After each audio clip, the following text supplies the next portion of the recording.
time is 9:30. The July 15th meeting of the Committee on Transportation and Transit will come to order. This meeting is held in room 203R of the Milwaukee County Courthouse.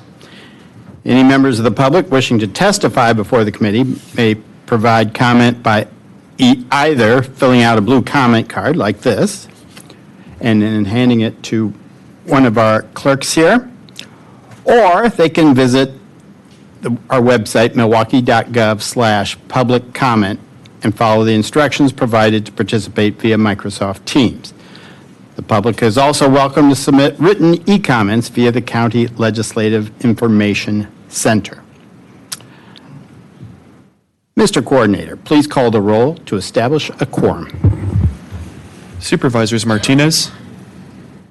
Here. Cogs-Jones. She's here. Supervisor Cogs-Jones?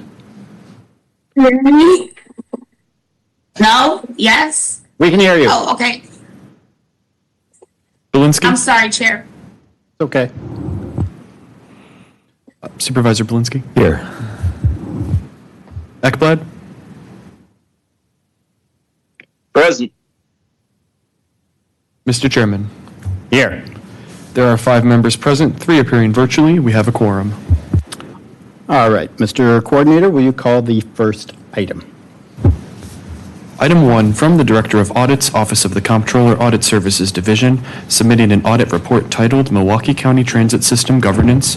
Opportunities for enhanced oversight include additional sunlight, clearly defined roles, and detailed fiscal reporting for the quasi-governmental entity.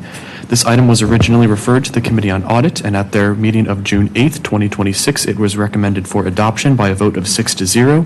At the County Board meeting of June 25th, 2026, it was referred to the Committee on Transportation and Transit and the Committee on Finance. It is before your committee today for action. Welcome. Please identify yourselves. Thank you, Mr. Chairman. My name is Jen Folliard. I'm the Comptroller's Director of Audits, and I'm joined by Molly Paul, the Deputy Director of Audits. And Molly will pull up a PowerPoint presentation so we can go through the audit with you.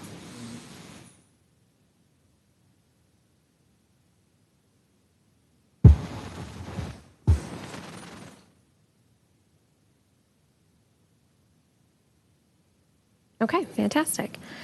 So we're here today to present our latest audit report on Milwaukee County Transit System governance. We had great cooperation from MCTS and MCDOT throughout the course of the audit, which we're grateful for. Next slide, please.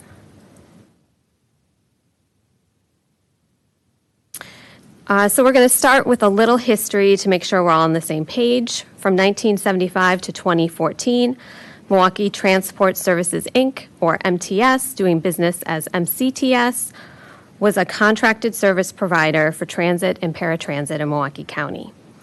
In 2013, Milwaukee County issued an RFP to explore management options. Due to the challenges with the RFP, no replacement contract was issued. The county extended its contract with MTS until the end of 2014 and studied options, which included a study of insourcing versus outsourcing. We attached a report from February of 2014 summarizing that analysis as Exhibit 4 of our report. But ultimately, the county did not pursue either of those options and instead chose to transition MTS into a quasi-governmental entity. MCTS is not a county department, but is recognized by the IRS and the FTA as an instrumentality of Milwaukee County, which makes it an element of the local government to which it belongs. This is a unique structure in Milwaukee County, and I think it's fair to say that historically the meaning of quasi-governmental entity has not been consistently well understood. Next slide, please. I think everyone is familiar with the structure of the county board, but on this slide we've included a graphic of the MTS board. The MTS board is governed by bylaws established in 1975 and last amended in 2014. Per the current bylaws, there are 5 directors on the MTS board. The managing director of MCTS, the MCDOT director of administration, which has since been retitled to the MCDOT deputy director, the McDOT Fiscal and Budget Administrator, now titled the McDOT Senior Financial Manager, and a County Board Supervisor appointed by the chairperson of the board, the County Board. The Managing Director of MCTS reports organizationally to the McDOT Director. Next slide, please. So this audit was requested by the comptroller following the announcement of the deficit about this time last year, which surprised many county officials. Our objective was to assess the effectiveness of current MCTS governance and oversight and to identify any deficiencies in their internal control environment that may impact oversight of the transit system. In doing our work, we measured against criteria contained in MCTS's bylaws. Those are attached as Exhibit 3, state statutes, including open meetings and public records, and county ordinances. Next slide, please. So earlier this year, in response to a budget amendment, the Office of Corporation Counsel provided a report describing transit oversight as follows. Milwaukee County has oversight with regard to policy and budget issues. The MTS Board manages business affairs, and the MTS President oversees day-to-day operations. The old contract between the county and MTS included specific reporting and approval clauses, which are included in the graphic on the right side of the slide. The current bylaws also contain oversight clauses in Article 11, which is also excerpted and included on the left side of the slide. Chapter 1 of the ordinances establishes the roles of the county board committees, including this one and the Committee on Finance. And as you can see, the oversight descriptions vary a bit between what was in the former contract and what is included in the bylaws now. The contract reporting requirements ensure that those contractual obligations were shared publicly. And as we'll share in the coming slides, while transit has consistently reported before this body, some of the specific items previously included in the contract were not consistently presented after the shift to the current governance structure. Next slide, please. So we wanted to better understand where items were discussed and approved, since there are two boards, the MTS Board and the County Board and its committees.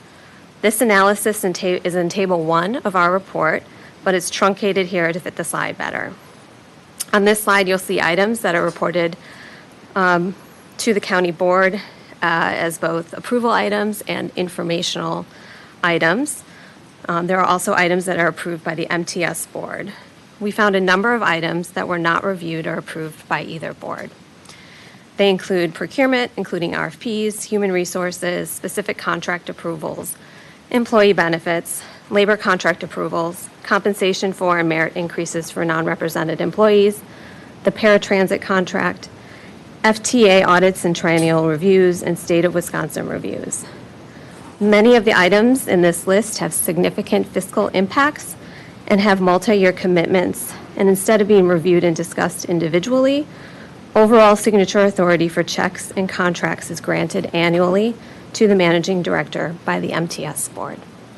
Next slide, please. So this was interesting to us given the nature of some of the agreements, which have significant cost estimates and are multi-year agreements. Two of the largest are shown here. MTS and MCTS are required to follow federal regulations when using federal funds. In a typical county department, multi-year agreements would typically require approval from the county board, following review and a recommendation from the Committee on Finance. Sometimes departmental contracts are approved with a line item in the annual budget, but in this case, the contracts identified here and others were not reviewed and approved by either the county board or the MTS board. Another item that is somewhat related to this relates to ordinances, county ordinances. The MTS bylaws establish in part that oversight is delegated to Milwaukee County via the powers related to transit matters enumerated in its ordinances. When we were in the field, we wanted to understand this better and asked multiple individuals at both MCTS and McDOT which ordinances they follow, and were told they follow applicable ordinances. But no one was able to provide us with specific ordinances that are adhered to. There are very few ordinances that directly reference transit. Most ordinances apply generally to the county departments. So since transit is not a typical county department and transit employees are not county employees, this is still a bit of an area of confusion. Next slide, please. So here's our first set of recommendations for Section 1. We believe it would be helpful for McDOT to work with OCC to expand and provide more detail as to what are the policy and budget issues that fall under the county board's purview, which business affairs fall under the MTS board, and which items are day-to-day management by the MCTS president.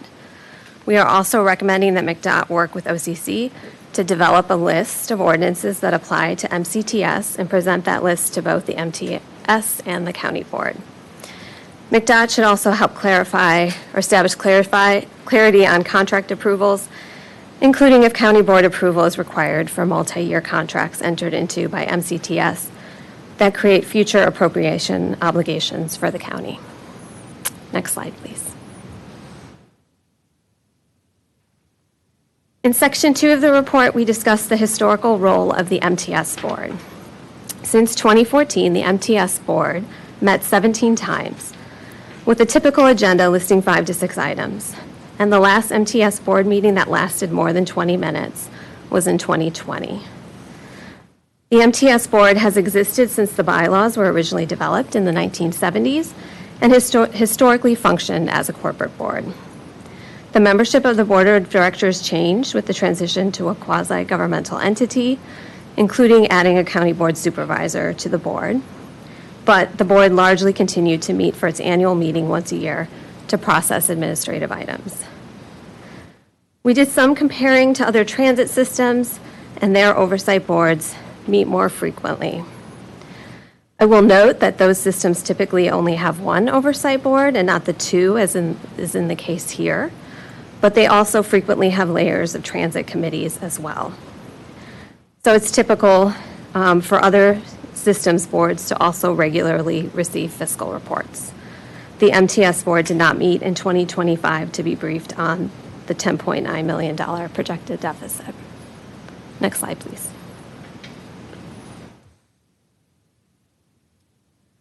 Okay, so in Section 3 of our report, we discuss fiscal oversight and representation on the MTS board. In this section of the presentation, we'll talk about how the current structure and budget presentation makes it difficult for policymakers and the public to understand total expenditures for the transit system and how additional detailed information could help solve this issue. The transit and paratransit system is funded with Milwaukee County tax levy, vehicle registration fees, and a variety of grants, passenger revenues, and other miscellaneous revenues. Historically, the funding structure for MCTS has been split with some expenses paid by the county and the remaining costs managed by MCTS. The largest expenditure categories for the deficit in 2025 were within salaries, fringe benefits, workers' compensation, and the paratransit contract. You'll recall from our earlier slides that those items fall outside of those approved by either the MTS or the county board. Next slide, please. So there are 2 different sets of books, one on the county side recorded in its financial system, and another on the MCTS side recorded in their financial system. As explained by the comptroller back in 2014, all expenses for transit operations, with the exception of some charges, are essentially consolidated into a single expenditure account on the county books. The unique funding structure makes it difficult to analyze MCTS's finances. In the 2025 adopted budget, there were total expenditures of $151.6 million. So the top table shows the breakdown for the expenditures into McDOT and MCTS costs. Of the $151.6 million, $11.5 million are costs that remain at McDOT for items such as debt and depreciation, capital outlay, interdepartmental charges, and operations costs of a little over $500,000. The remaining expenditures of $140.1 million on operations costs are at MCTS. On the revenue side, the 2025 adopted budget included $25.4 million in property tax levy and $16.2 million in vehicle registration fees. These revenues are also split between McDOT and MCTS. As the bottom table shows, McDOT retained $8.6 million in property tax levy and $2.8 million in vehicle registration fees to offset the $11.5 million in expenditures. The remainder of the property tax levy and vehicle registration fee revenue is at MCTS. Next slide, please. Since passenger revenue is collected by MCTS and used to pay for expenses, the county's total expenditures shown in its budget narrative for transit and paratransit appear understated. An expenditure reduction equal to the amount of anticipated fixed route revenue is included in the adopted budget. So as shown on the charts on this slide, the breakdown of the revenues within the expenditure abatement totaled $26.5 million in 2025. The breakdown of those are included in the top right table. What this means is that in order to calculate the total budgeted expenditures for transit and paratransit system, the amount of revenue projected to be collected by MCTS must be added to the total expenditures listed in the adopted budget narrative. This calculation results in total expenditures of $178.1 million versus the $151.6 million in 2025, and total 2026 budgeted expenditures of $192.4 million versus the $161 million included in the 2026 budget. Looking at the narrative alone, policymakers or the public would not know the full extent of the expenditures unless they knew this calculation had to be performed. Next slide, please. We were provided with a year-end 2025 fiscal report from MCTS that includes its budget categories for expenses and revenues, which we've attached as Exhibit 6 in the report. Because of the unique funding structure for transit, we believe it's necessary for McDOT to work with MCTS to provide more detail on the county's budget narrative so that policymakers and the public can better understand the total costs. The limited information provided has hindered policymakers' ability to fully utilize their power of the purse and fully understand the various avenues they could pursue to amend the budget. In assessing the internal controls relevant to audit objectives, we found this lack of details in the presentation of the transit and paratransit narrative in the adopted budget and the inability to easily analyze MCTS's finances due to the unique funding structure and different financial systems to be an internal control deficiency. MCTS employees are not county employees, but personnel data such as FTEs, overtime budgets, and salary increases should also be included. MCTS does not have taxing authority and does not have a reserve to defray its deficits. The county would be obligated to fulfill any year-end deficit for MCTS. In the previous section, we reported that the MCTS board did not meet in 2025 to discuss the deficit. We were told that this was in part because key officials from MCTS and McDOT met frequently, which lowered the need for board meetings. However, due to the setup of the MTS board, those same officials that met frequently are also MTS board members, which may have unintentionally led to potential Wisconsin open meetings law violations. Adding members to the MTS board could help mitigate that risk. However, this would require changes to the bylaws, which the FTA would have to approve. Next slide, please. So our recommendations for this section are included on this slide. We're recommending they consider modifying the makeup of the board because that requires FTA approval, which may take time, and because it's necessary for key officials from MCTS and McDOT to communicate in order to effectively operate the transit system. We're also recommending that McDOT work with OCC to establish written guidance on communications procedures that will help keep them in compliance with open meetings law. Finally, we believe McDOT should provide additional information in the county budget narrative for transit and paratransit services. Next slide, please.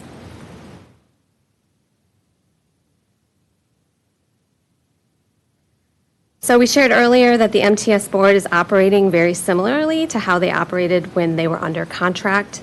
The bylaws do not include very much information on how meetings are to be conducted, and there is not a supplemental guide of procedures which the board can rely on to run smooth meetings, similar to what the county board has with Chapter 1. As we met with new staff who were transitioning into their board or officer seats, we were told there's some confusion as to what they were supposed to do. A rules of order guide for meeting operations would help this body to operate consistently and help all current and future members understand their roles and the overall process. So we have 4 recommendations related to MTS board rules of order on this slide, which I'll give you a minute to look at.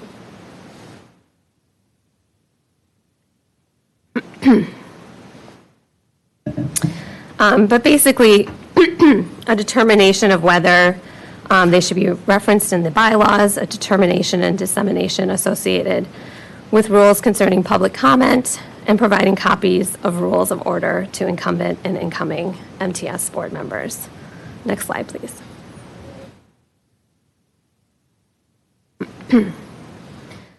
Okay, so we already established that the requirement for the MTS board to follow Wisconsin Open Meetings Law exists for its MTS board meetings. From 2015 to 2025, we found evidence that 8 votes took place by the MTS board without a meeting. The actions or votes were taken via email. The bylaws appear to have conflicting rules regarding whether this type of action is allowed.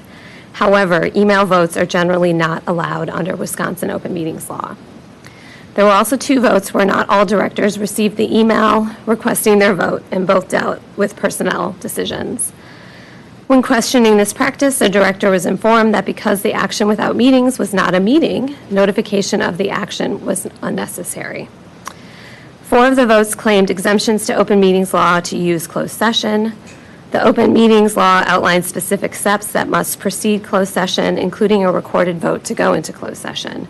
We did not find publicly available notices, agendas, or a record of the vote results for any of these votes taken as an action without meeting. Next slide, please. We have 3 recommendations which we believe will help MTS board find clarity in this area.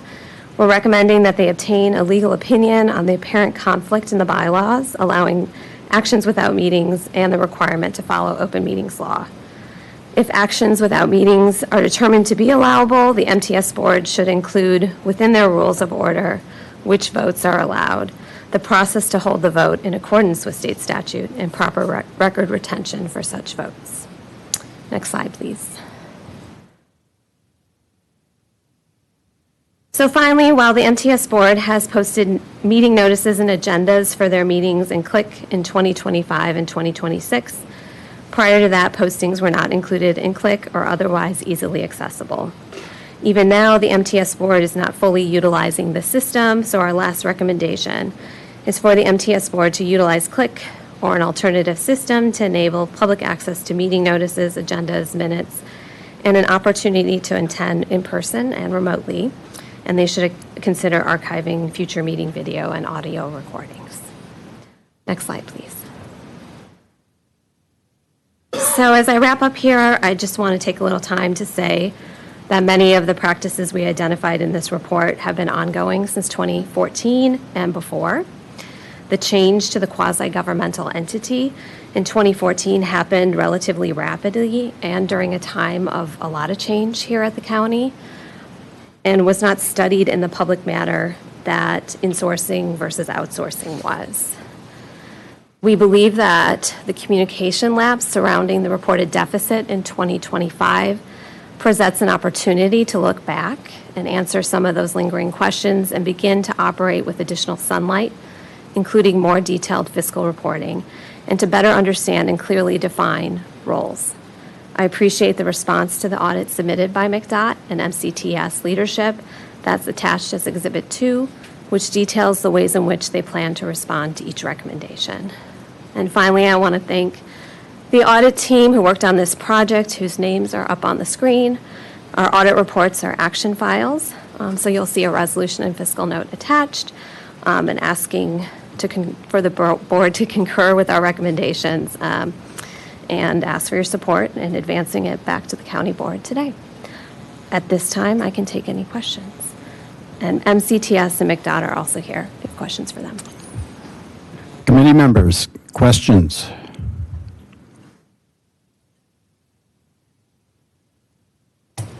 Supervisor Belinsky. Thank you, Mr. Chair. I just want to thank the Audit Division for this detailed report, and I guess it's clear to me that there's some change in probably the makeup of the MTS board should be part of this equation. I noticed there's no representation from anyone who is like a transit rider on that board, and there's no representation from the drivers. So it sounds like there would need to be FTA approval to change the makeup of the MTS board. Is that correct? Mr. Chairman and supervisors, that's our understanding. We did talk to the FDA because the board makeup is included and identified in the bylaws. And because the FTA approved our last bylaws, if they approve your bylaws once, they need to approve changes. I will say when we spoke to them, we have this in the report, they want to see the changes and the reason for the changes, and they're generally looking to make sure that it's not reducing oversight. So I think in our conversations, we felt comfortable that that may take some time, but not necessarily be a barrier. Sure. And it sounded like in the report you said that the MTS board didn't meet at all to discuss the deficit last year. Right. So that was all just internal conversations between McDOT and MCTS. Right, and those that occurred here, right, which there were some here Sure. after it was announced, yeah. Wow. Okay. Let's see. Supervisor Ekblad. Thank you very much, Mr. Chairman. I'm struggling with tech issues today. Can everyone hear me all right? We can hear you, but if you could speak a little louder. I absolutely can. I have a bunch of questions for yes and McDOT leadership. Really grateful to the Audit Division once again. We heard this report in front of Audit in the last cycle, and I think the opportunity to ask more questions is not just appropriate but super necessary. Really appreciate the opportunity to ask more questions here today. I guess I have some questions about the ongoing changes at the MTS board and at MCTS. They've had this report for quite some time now, and when they were before Audit, they indicated that the board passage of these recommendations was not, well, they were going to start to follow these recommendations even before the full county board took action. So I'm curious, where is the MTS board in updating its processes and its bylaws? Are they somewhere in the process of utilizing CLIC more actively? That would be my first question. Where are they in the process of updating their bylaws, and are they actively trying to utilize CLIC more effectively?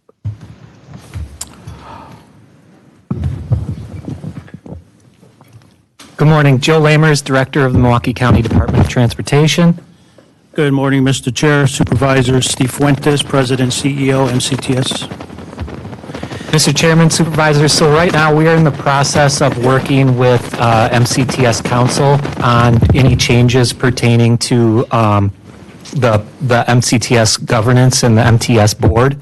We're working through all of those issues with them for their recommendation, given that, any changes to the MTS board will require changes to the bylaws and will require federal approval. We're also trying to do this in a thoughtful manner and make sure any changes to the board, are done in a well thought out way that sets us up for success in the future. There are several recommendations in the audit which we are well underway towards implementing. Actually, requested budgets for 2027 are due today, and I'm anticipating that the recommendations pertaining to fiscal transparency will be included within the MCTS requested budget. So we have data on full-time employees, personnel versus operating costs, overtime costs, multi-year contracts.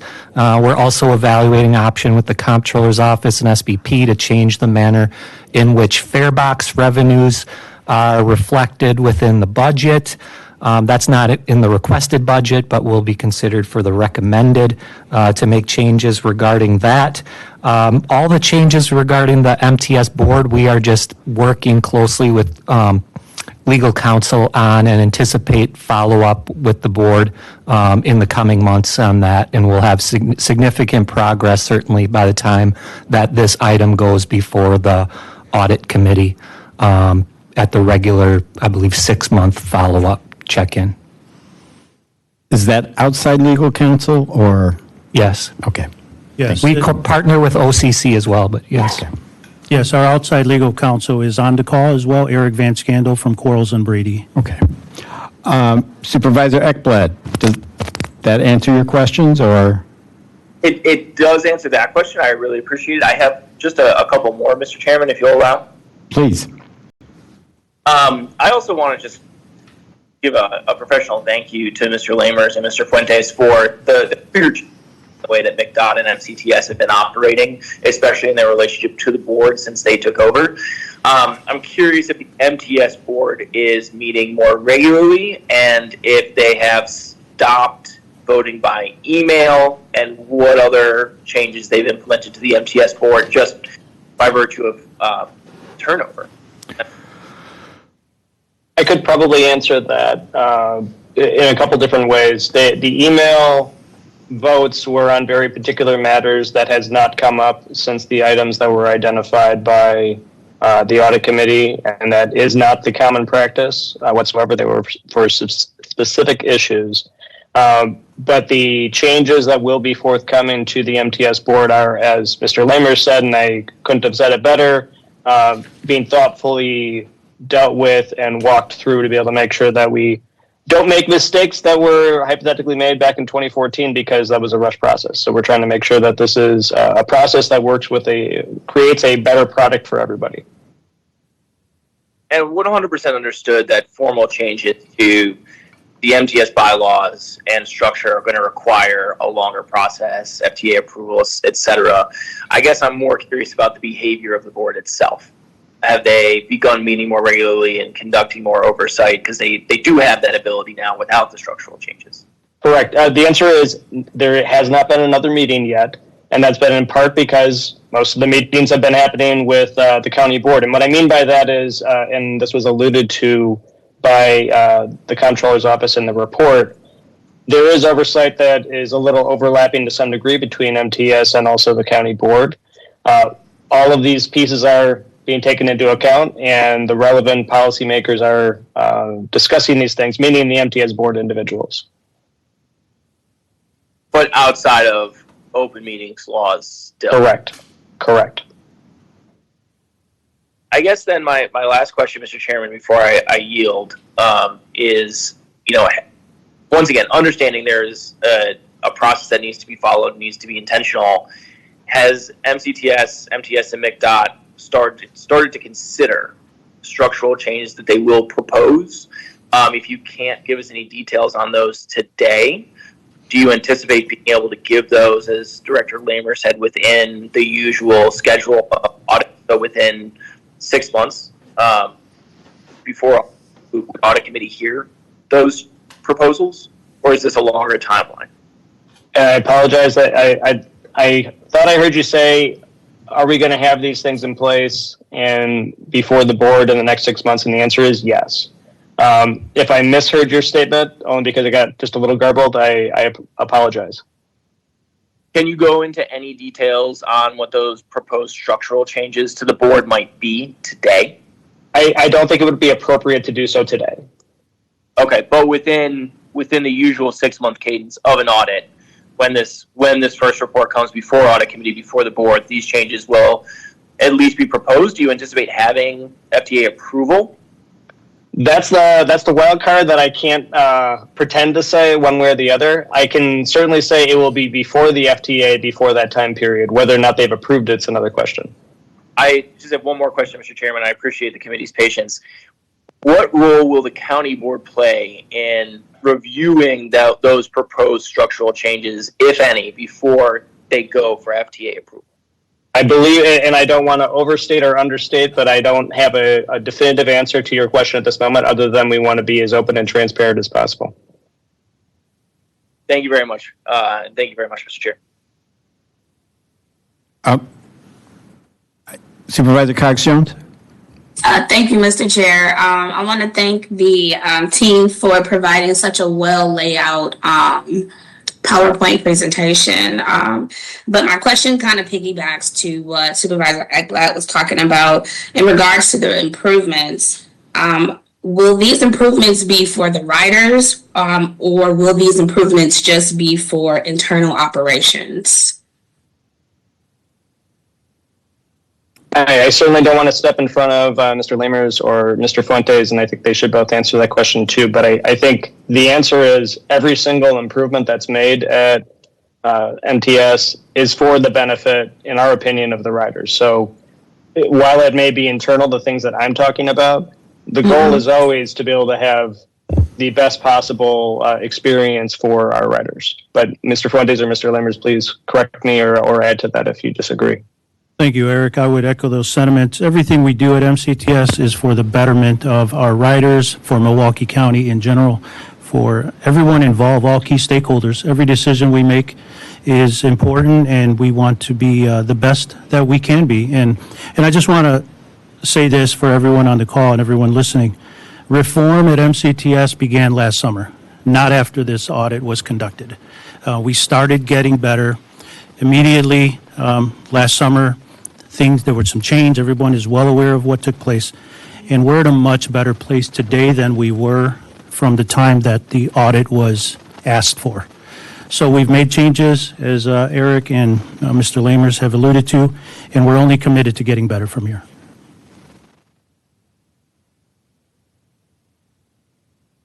Supervisor Belinsky?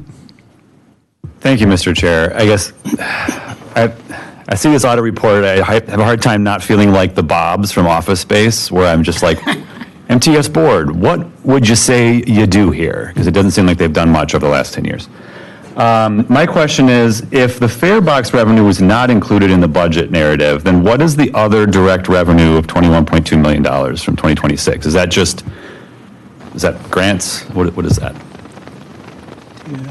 Mr. Chairman, Supervisor, I believe that relates to items such as cross charges and other revenues that come into MCTS separate from, the state and federal revenues, the tax levy.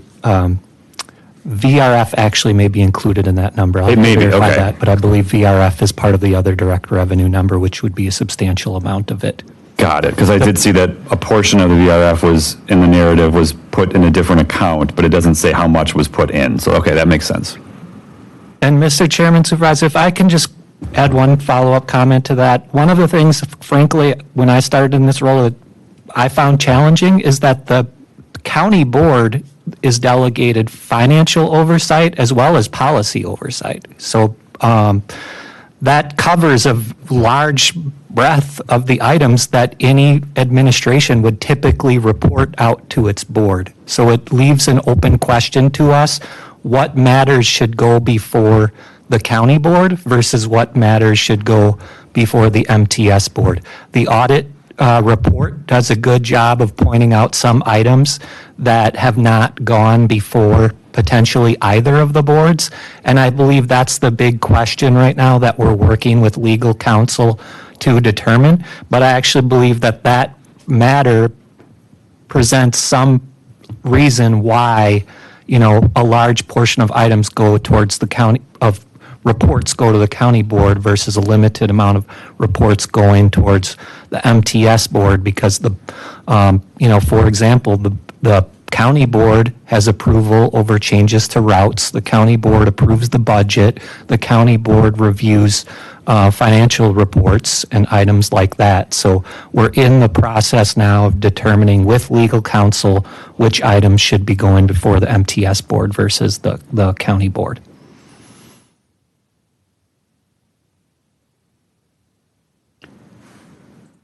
Any more questions? Is that Mr. Stawicki's hand? Mr. Chair, can you hear me? Yes, I can. Loud and clear. Okay. Good morning, Mr. Chair, committee members. Just going to take up a little bit of your time. First, I'd like to thank the operators we have that showed up for the meeting this morning in the back of the room. They're sitting, listening to everything that the county and the company have to say regarding not only the future of public transportation, but transportation in Milwaukee County. I know this item is specifically on basically the board of directors. I'd like to point out that I know they reference 2014 quite often in this report, but going backwards beyond 2014, the budgets weren't really that much better. They were very, very ambiguous. The older budgets basically looked like a combination of a budget and an annual report, what the company files every year. So the problems that I think MCTS is facing predate when MCTS or MTS became a quasi-governmental instrument of the county. I'd like to also point out one thing. Part of the restructure, I know it was talked about, would there be the possibility of the board of directors holding the actions without meetings? I believe that would not be a good idea, because where would you draw the line on what subject matter was to be held at these meetings and whatnot? And who would be to make that call? Would it be somebody from the county, or would it be somebody from MCTS? Now, I understand that the current administration of MCTS has had nothing whatsoever to do with this, and I don't want to make it sound like they're the bad guys in this. They're trying to make the best out of a situation that was handed to them. But, 998 feels that there has to be a lot of transparency going forward, not only with the board of directors, but between MCTS and the county board, and MCTS and the operators and mechanics. So I appreciate your time, and we will be talking on another agenda item soon. Thank you. If any member of the public wants to comment, you need to hand in your blue comment card to one of our coordinators here.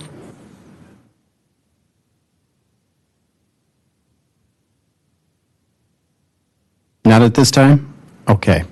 I just wanted to thank the Office of the Comptroller for this audit and for the recommendations.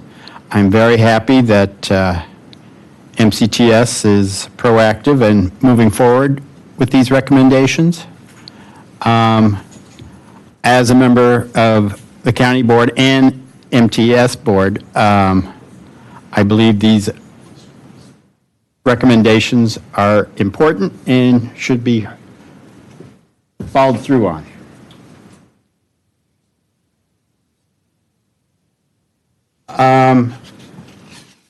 We just got 2 comment cards. Are they for this item, or are they for a future item? This one? For this one? Then please come forward.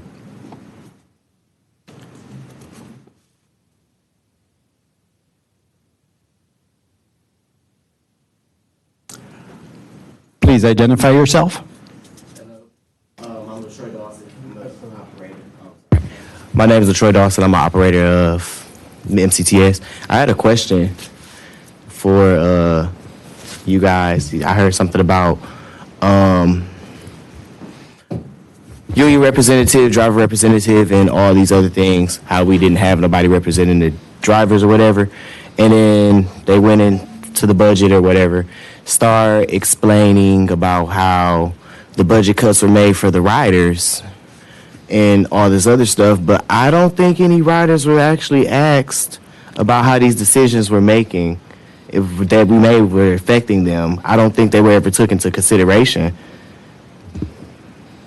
Would anyone from MCTS like to respond?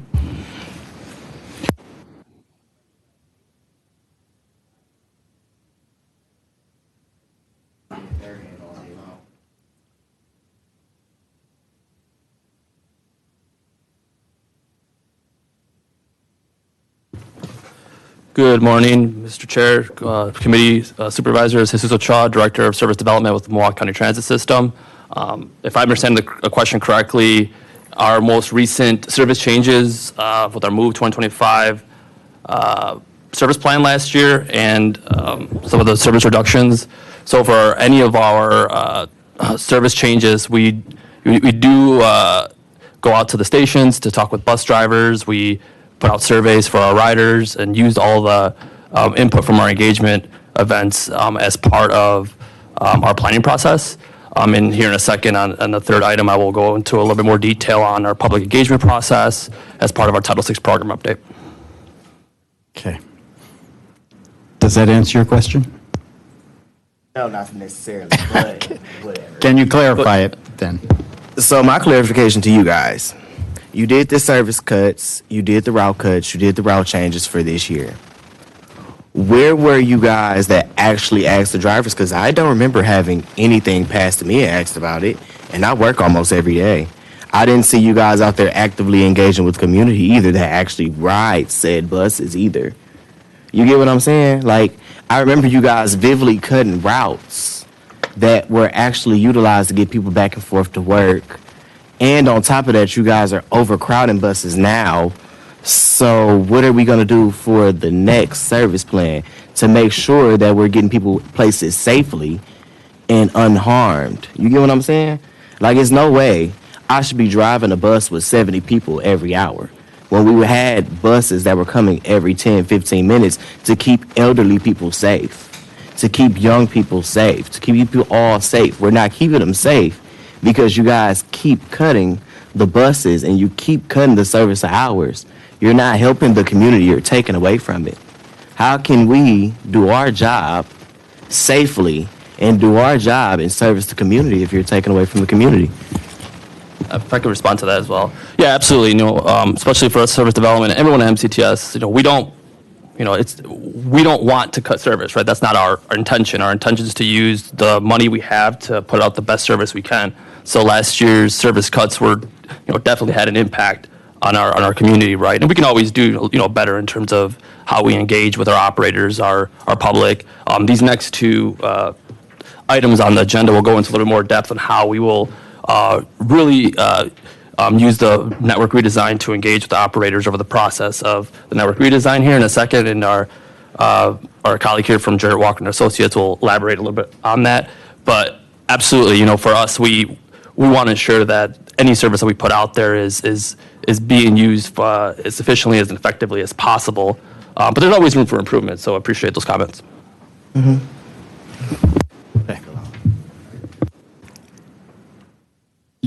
I think I could wait a little bit. I think I'm all right. Okay. Vicky Foster.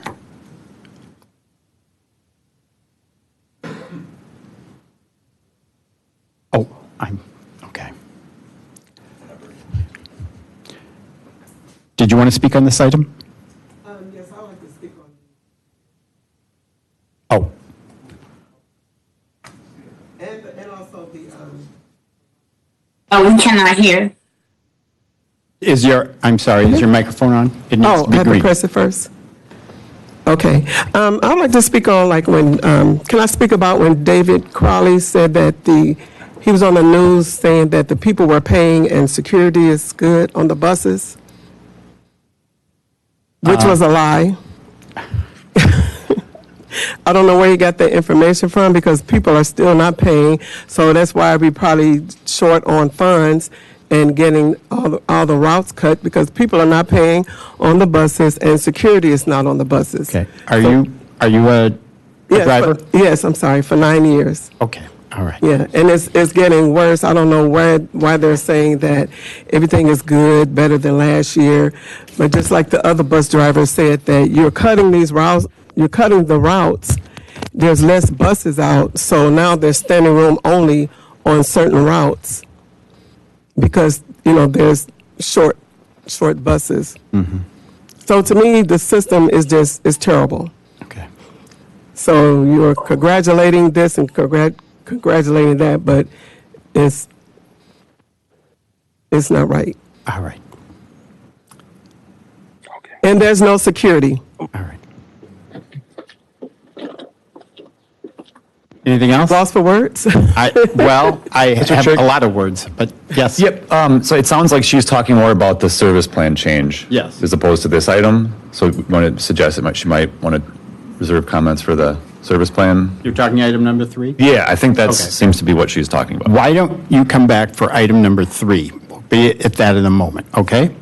All right. Supervisor Cox-Jones, you've been waiting patiently. I have, Mr. Chair, but I do see previous president, Mr. Donnell Shorter's hand, I think that was. I can wait because I actually have 3 questions that kind of go back in conversation. I was just waiting until the folks were done talking. Okay, all right. Is Darnell Shorter there? Hello, County Board, Mr. Chair. Today is a vacation day, but this is an important issue to me. A big part of the problem when we talk about oversight was paratransit. So paratransit used to have 2 providers, north side provider, south side provider. The MCTS and DOT decided to go with a south side provider. Their location is 6th and Layton, basically. We have 10,000 people to live in the meadows off of 95th and Brown Deer. A lot of those people, well, quite a few of them worked at the north side provider. We no longer had an option for them to work there. So you lost workers that was willing to do that work for paratransit for the county. And I explained that at the time to the DOT director and to MCTS, the people that were over that contract issue. And they didn't care. So now we have a satellite property on MCTS property, and some of the workers who used to work for the other paratransit services saying, if I knew there was going to be a satellite property, I would have continued to do this business. From step 1, we've messed that contract up. We've made it where the customers were calling them Transdevil. We had MCTS, the head of paratransit for MCTS, taking people home at 9 o'clock at night in their own vehicle. We've never got that right, and we gave them a 7-year contract, which was unheard of in the business. So when we talk about oversight, I believe the county board would have never approved a 7-year contract. We would have probably asked more questions on why do we want to eliminate anyone from having a job on the north side of Milwaukee and have to go all the way over to the airport. That's taxing on people who at that time were only making $17, $18 an hour to have a reliable vehicle in the middle of the winter to get to the other side of the county. But you've heard me talk about this subject many times, how I warned them over and over. I warned them that Transdev wasn't a company that ATU worked with nationwide well at all. They went ahead, and you see where we are now. The biggest problem we had with our deficit last year was that paratransit contract. MCTS and Sewer Pack, the study you're going to hear about is talking about how MCTS is about $8 a mile. I don't think paratransit is $8 a mile. I don't think having anyone do, I can't think of the name of it. There's another service they're going to talk about where we're outsourcing once again. And I want to know if that outsourcing is going to be at $8 a mile. Thank you for your time. Thank you for listening to me. Okay. Supervisor Cox-Jones, do you have? Yes, thank you, Mr. Chair. So I was really taken back by the gentleman who came to speak on regards of concerns relating to the overcrowding on the buses. If he could maybe provide which route he's talking about, because I would be curious to hear which route is with the overcrowding and the standing only too, because that was one of my biggest concerns when it was brought to our attention that there will be 6 routes, that the frequency would decrease, and that then there would be kind of like an overflow of more riders on these other routes because of the changes. Well, hey, I'm here. So last summer, I just started. I only been at the company for about 2 years. Last summer, I did the Purple Line, busiest bus we have, across 27th Street. Everybody knows it. Everybody knows where it goes, right? And if you don't know, Bayshore, all the way to College Walmart as of now, right? It used to be 15, 16 buses a day.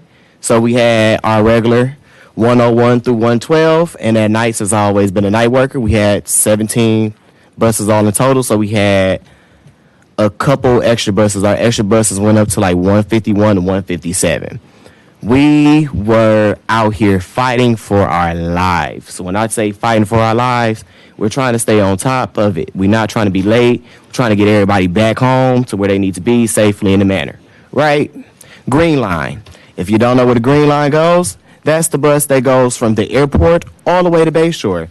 Cuts through Oakland, cuts through Brady Street, Party Neighborhood, 15 also. Goes from south side of Milwaukee, so Chicago and Drexel, all the way to Houghton on Capitol and Richards by Walmart on East Capitol. Our longest routes, I've done them all, been here enough to say the overcrowding on these particular buses, including the bus, the 30, that cuts through the middle of the town, is just not right. We try our best. We try to get them to where they need to be. We try to make the connecting buses, but we can't make connecting buses if, you know, every time we pull up to the bus stop, it's 10, 15 people getting on. And now we're telling people, hey, you know, kind of overpacked. I don't know if you're getting off at the next 2 stops, but, you know, we're going to do what we got to do to get you to where you need to be. We got to try to make your connecting buses. And now that the bridge is down on 27th Street, that is kind of messing up every route. We can't connect with any buses because we got to go through a detour. We're going with everybody. Everybody's going down past Potawatomi. Everybody's going across 6th Street. Everybody's going up National. So we're fighting everyday challenges and everyday problems, but it's like nobody is using common sense like, hey, you know, we are doing cuts, but we do have a lot of traffic in the city. We do have a lot of things that's closed. We do have a lot of highway issues, a lot of construction issues, a lot of streets that are breaking through the heat. Like, hey, I'm just saying, there's a lot of things out here that's going around, but nobody's taking anything into consideration. Okay.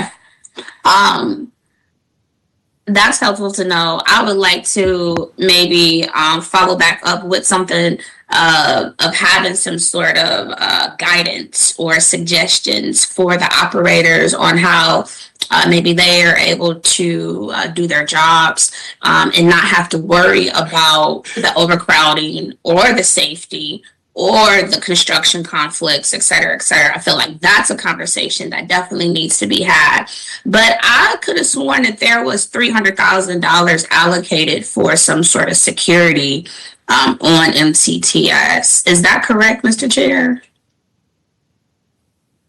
I believe so, yes.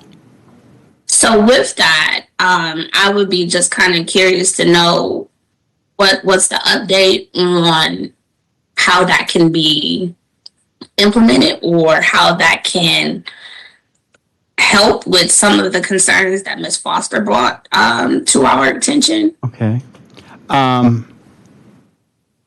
Would anyone from MCTS? Mr. Fuentes.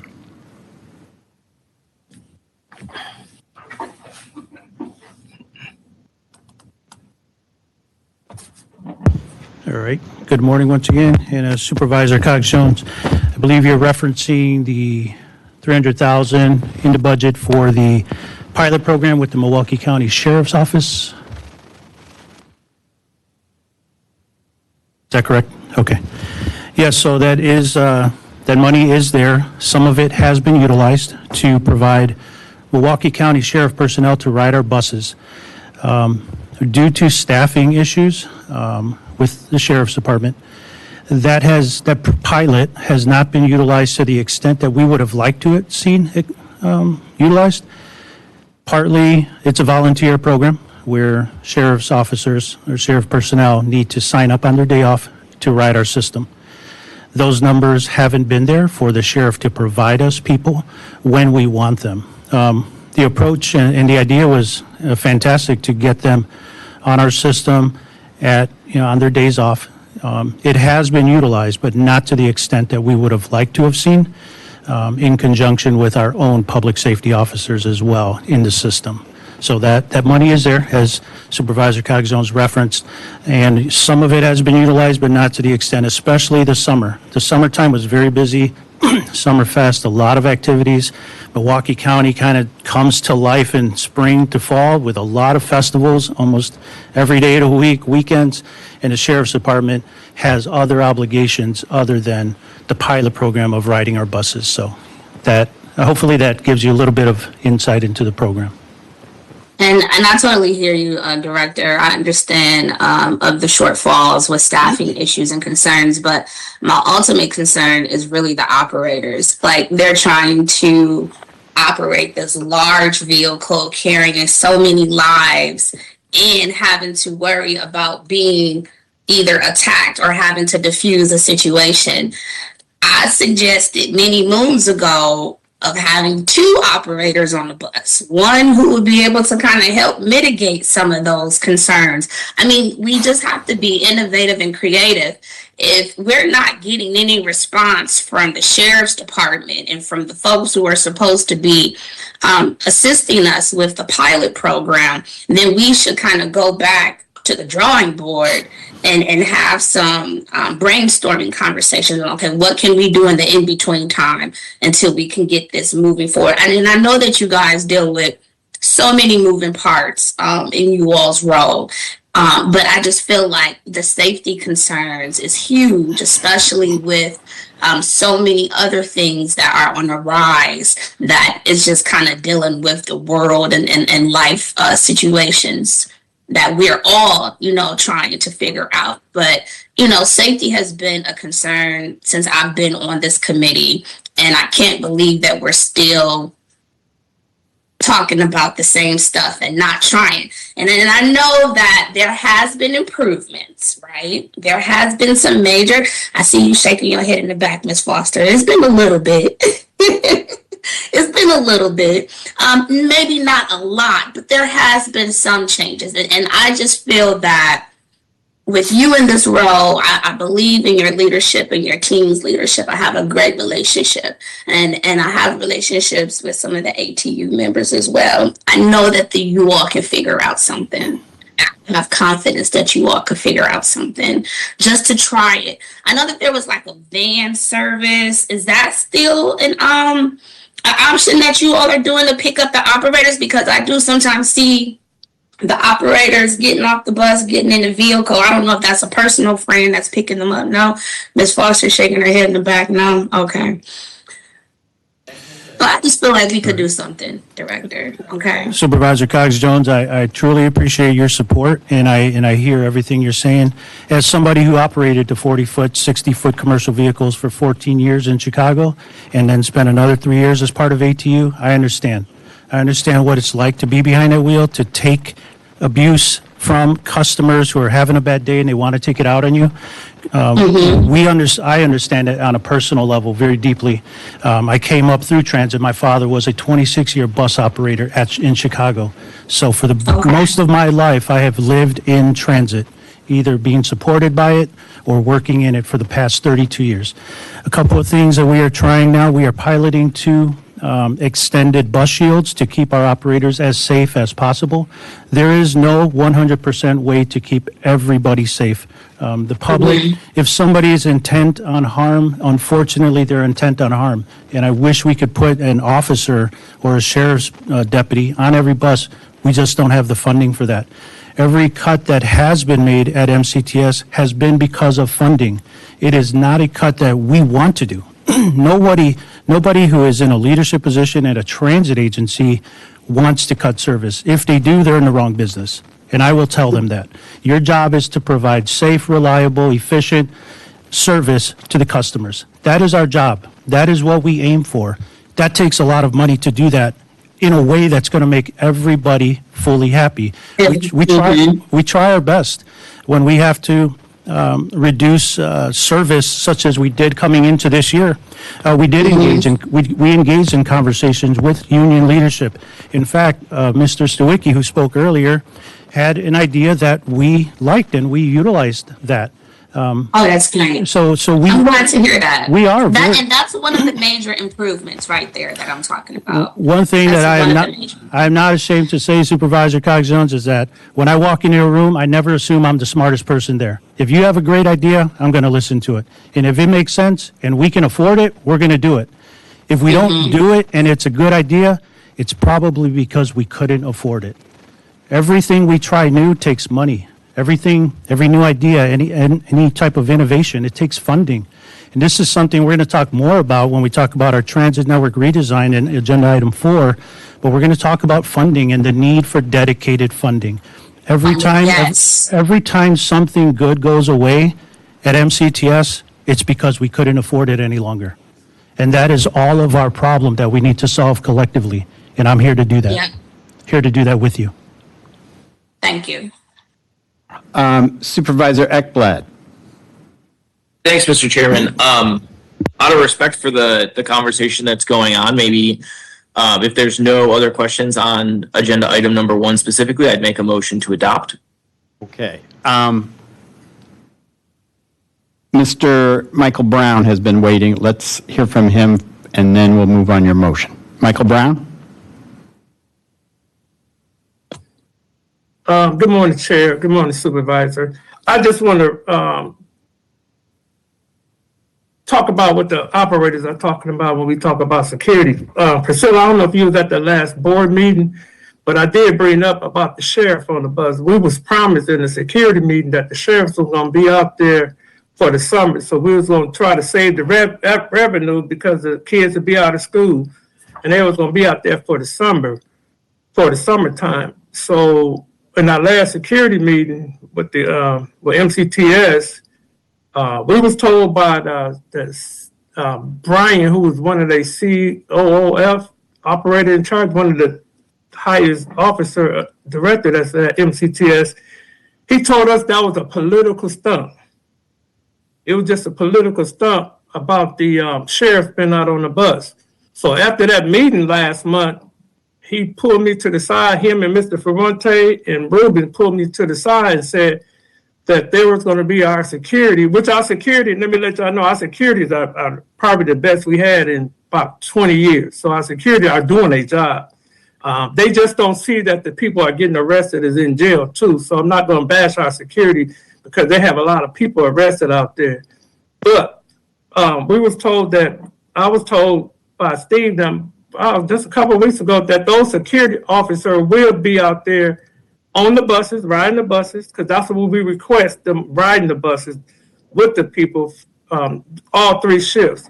So they assured me that was going to happen coming up within this month or so, coming up, that security is going to be out there riding the bus and they're supposed to be working all 3 shifts.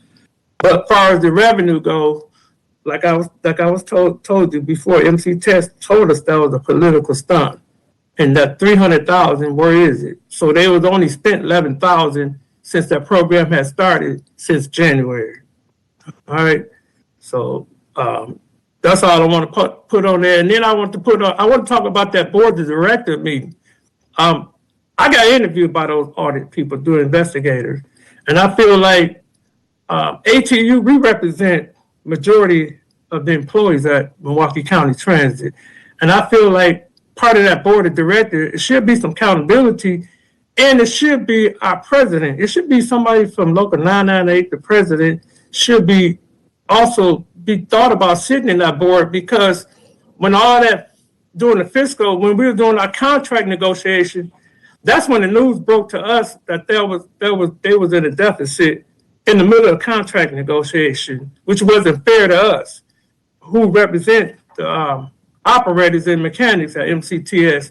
So I feel like on that board of directors should be some accountability, and there should be some, we should have our president as that board of director. I call the FTA too myself, and I ask questions, and you guys can adopt that in your bylaw. You guys can put something like that in you guys' bylaw, and I hope the county puts something, accountability in that bylaw. These people got away with millions of dollars, mismanaged millions of dollars, and they were able to retire from MCTS. Everybody walked away with a pension for the rest of their life. But now you left us out here broken with less ridership, cutting routes, and that's what we're fighting against right now. So you guys should come up with some kind of rule, some kind of bylaw that there should be some accountability behind all this as far as the board of directors. And I thank you all for your time. All right. Mr. Coordinator, do you want to call, we have a motion, do you want to call the roll? On the motion by Supervisor Ekblad that item number 1 be recommended for adoption, Supervisors Martinez, Aye. Cogs-Jones. Supervisor Cogs-Jones, could you repeat yourself, please? I. We can hear you. Belinsky? Aye. Ekblad? Aye. Mr. Chairman? Aye. 5 ayes, 0 noes, the motion prevails. Could you call the next item, please? Item 2, 2026 Adopted Budget Amendment 24 from the Milwaukee County Comptroller providing a report on the feasibility of a countywide transition to the Infor ERP system as required under 2026 Adopted Budget Amendment 24.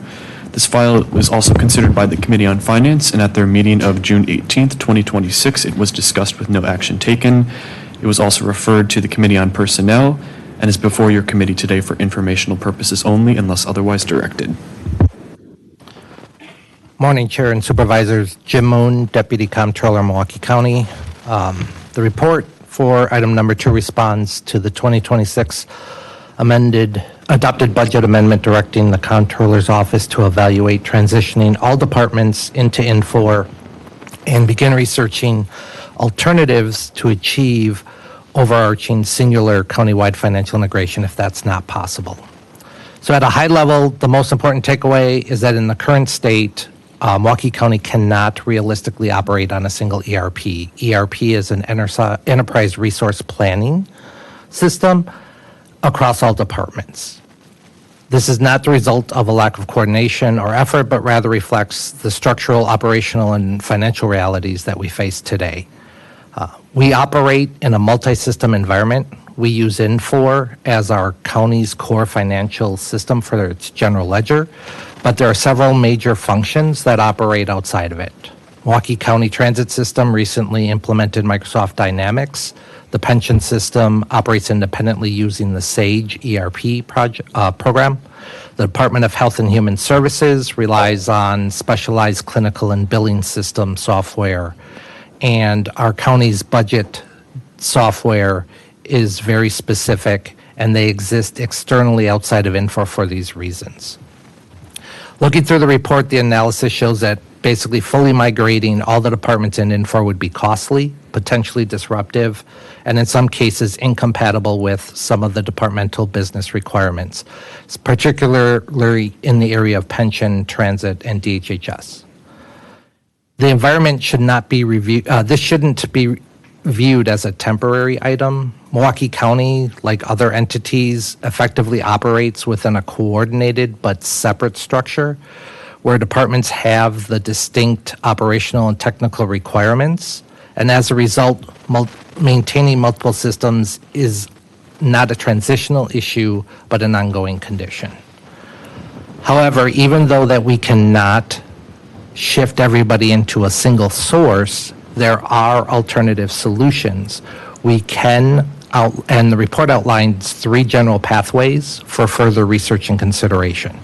The first is an implementation of a centralized consolidation and reporting platform that would essentially sit above these systems, coordinate the data, and provide them in a consistent and overall manner. The second, which is the development of a custom data warehouse, offers flexibility but would require significant technical resources and ongoing maintenance. And the third, which is still viable in terms of an option but not really practical, is the direction of full migration in Infor and then the full recustomization of Infor for those respective businesses. The report indicates that we will continue to operate in a multi-system environment by necessity, and as such, the focus forward should be on potential integration and enterprise visibility in a consolidated effort. And in summary, even though the full transition to the single ERP system is not practical under the current conditions, we have made steps to be more in line with these departments to receive and update our separate systems on a more transparent and faster basis than we did in previous years. And with that, I'll take any questions. Supervisor Ekblad. Thank you very much, Mr. Chair. I'll ask my colleagues' patience while I put on my software hat for a second. I really appreciated the report from the comptroller's office. I guess I have a couple questions around resources that the county has internally for building out API integrations between these systems.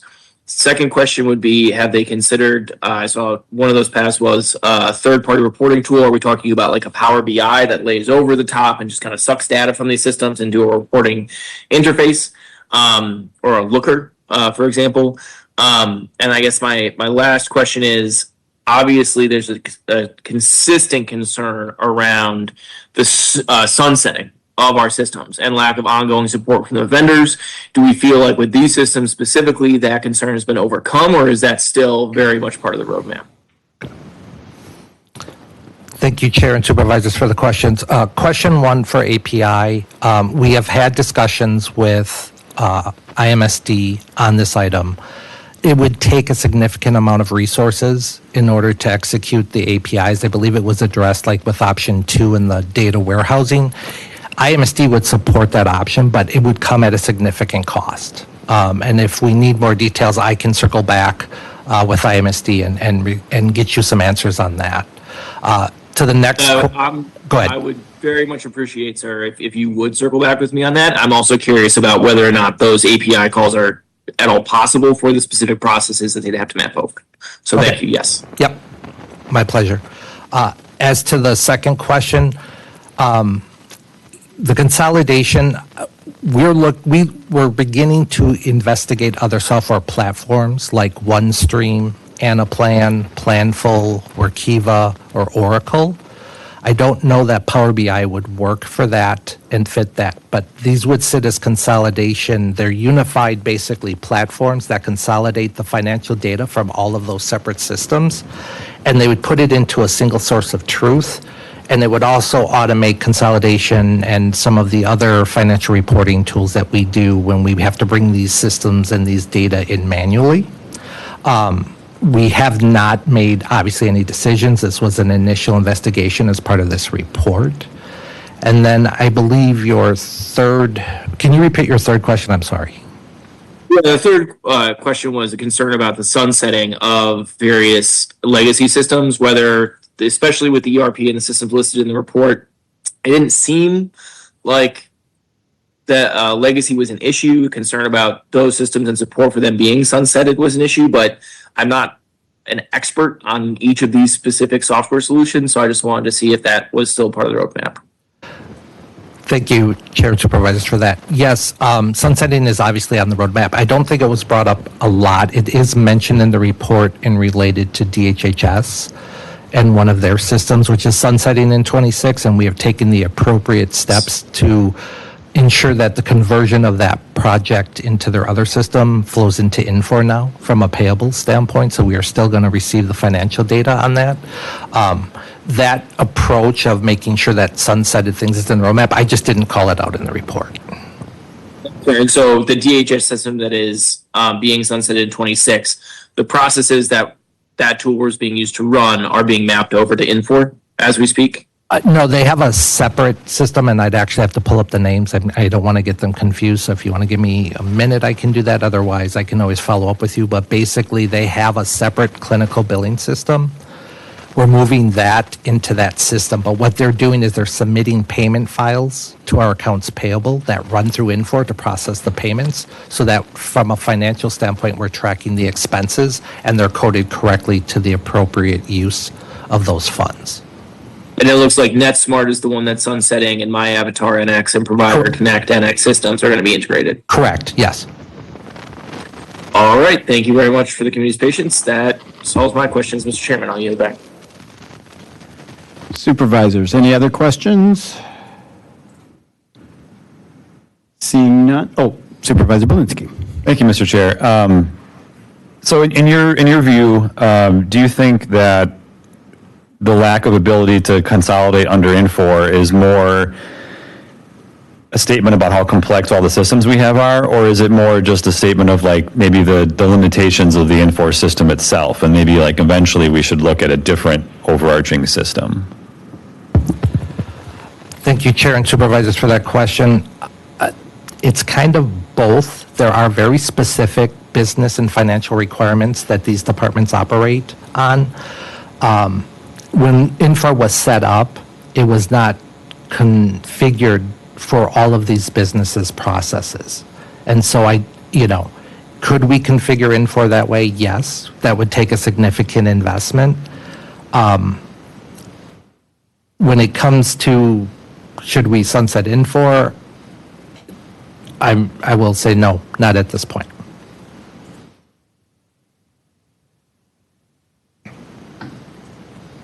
Any other questions? All right.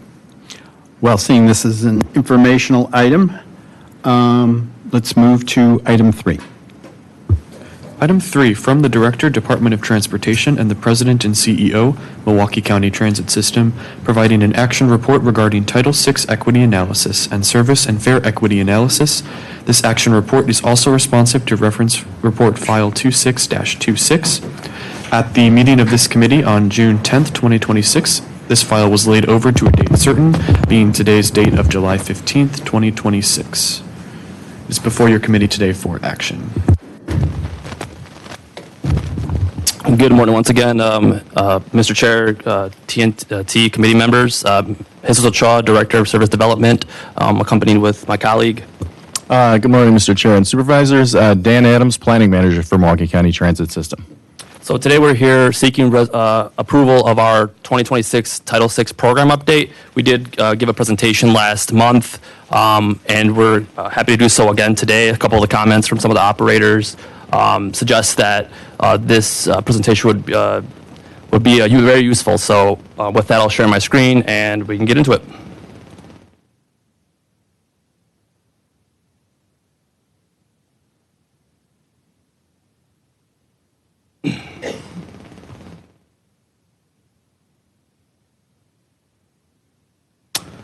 So just a definition of the Civil Rights Act of 1964. It states that no person in the United States shall be on the ground of race, color, or national origin be excluded from participation in or denied the benefits of or be subjected to discrimination under any program that receives federal financial assistance. MCTS receives federal funding, and we fall under this umbrella.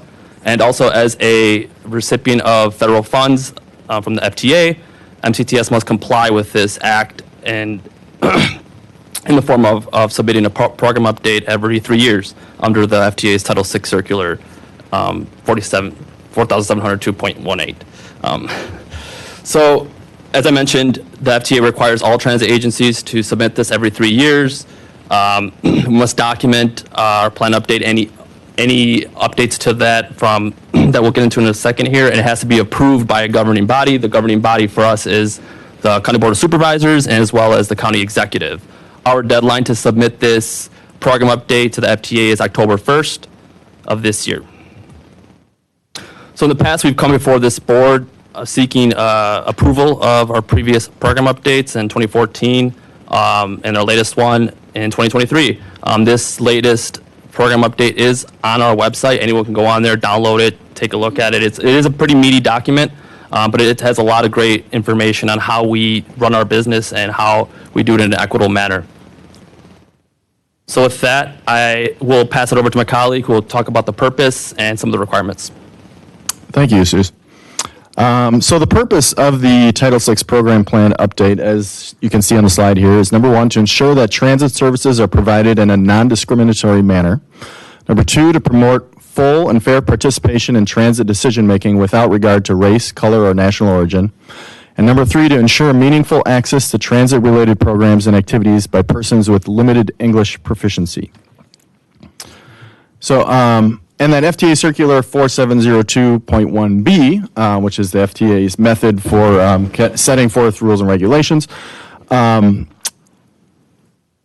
for providing information on non-discriminatory provision of transit services required by Title VI of the Civil Rights Act. And this update includes 10 general requirements plus 5 additional requirements that are specifically mandated for transit systems. So I'm going to go into detail. We can go to the next slide here, or at least a brief description of the 10 general requirements. As Jesus mentioned, it is a fairly lengthy document, so this gives you kind of a nice overview of what is contained in the document. So number 1 is the Title VI Notice to the Public. So this requirement states that MCTS complies with Title VI and informs people that they are afforded the protections against discrimination under Title VI. It also includes examples of where we post the Title VI notification, including in our facilities, on our buses, and on a number of our materials. Number 2, Title VI complaint procedures and forms. So this requirement provides the public with instructions on how to file a Title VI discrimination complaint, and actually includes the forms in the document that someone would fill out to do so. Item number 3, a summary of Title VI complaints. So this item requires MCTS provide a listing of any Title VI complaints against MCTS since the previous plan update in 2023 was submitted. Item number 4, our public participation plan. So this plan describes the various efforts that MCTS takes to engage with minority and limited English proficiency populations, including a very detailed table of all the events and interactions we've had over the prior 3 years on behalf of connecting with our riders and our community to inform all the decisions we make as a transit agency. Item number 5, public outreach and, this is the list I'm talking about. So item number 5 is that list of all those activities that we've undertaken in the past 3 years with a fair amount of specificity and detail in there as well.